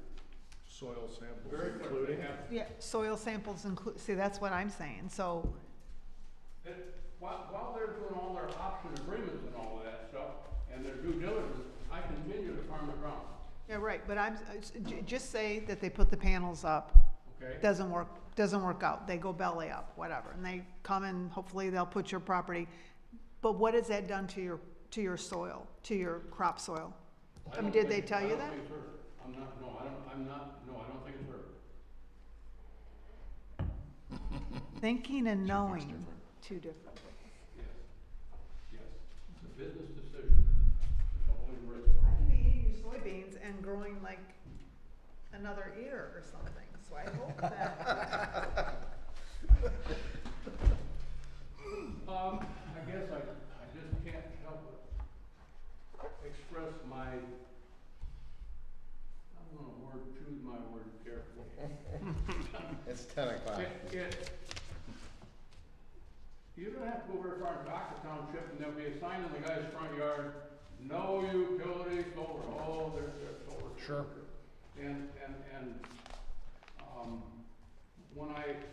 when I approach these folks and say, well, what is it about solar that bothers you, Hank? They really don't know, they really don't, I just don't wanna look at it, that's most of what I really don't wanna look at it.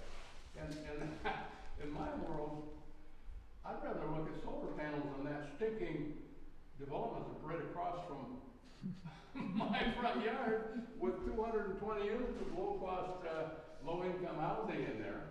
Or all over the place we see these storage units. You guys just approved tonight, we're gonna move in a bunch of storage crap. That ain't, I'd rather look at solar panels than that stuff. So I know a lot of things that I No. I can think of a lot of things that I think are more onerous than solar panels, but that's personal preference. Have a nice evening. Thank you, Mr. Mills. Thank you, Yeah. sir. Thank you. I've never been here this late. Me neither. Yeah. Mr. Tom, No, I just wanted to see what you were gonna say. That's dedication. Mr. Chair, I know we all want to go, and I don't want to make it long, and I should have maybe changed this on our agenda, but what we need to think about if we have nights like this was really a heavy load on a holiday weekend to review since Thursday, and obviously we're here tonight. So maybe we can think about if we need 2 meetings to do this. I think, and I guess we're going to go back to you, Jonathan, since you're the one who sets it up. I know applicants need to get their stuff in, and we don't want to hold them up, but we do want to have time to go through it thoroughly and not miss anything. And when I don't think anybody here tonight can say this wasn't a lot. Any suggestions? Thoughts? In the end, it is up to you whether you want 2 meetings a month. I mean, we are getting to the point in what we're getting in development that you might have to, just because of how much you have to get through. One thing, just storm for, of a huge packet and like you said, And a holiday weekend, and we can't get them till Thursday, and if there's any questions, I mean, there wasn't really anybody available until Tuesday, so. But part of the meeting's dictated by what you get. And if someone meets the deadline, they're entitled to. Well, we're actually pulling back from if you meet the deadline, you're going on the meeting. We're pulling back from that because we've had too many issues where we're bringing things to you that aren't ready to be approved. And we end up spinning our wheels on stuff that I've worked with Grayson and Paul on this. We really want to make sure that if it comes to you, it's in an approvable state. There might be things that they disagree on and they want to talk about it, but at least we've dealt with most of it. And so you're not having to waste all this time on stuff that really we can do beforehand. So we are dialing back on that speed, but we have so many, again, I've said this before at other meetings, if we get a portion of the development that people are talking about, you guys are going to be busy for a very long time. If I may, I hate to do this, but we had discussed maybe amending the storage container ordinance and kind of doing that quickly. Do you guys have specific things you'd like done for that, or do you want to follow up with an email perhaps? I think we need to define residential versus commercial. And I think that's kind of where we dropped the ball on that. And,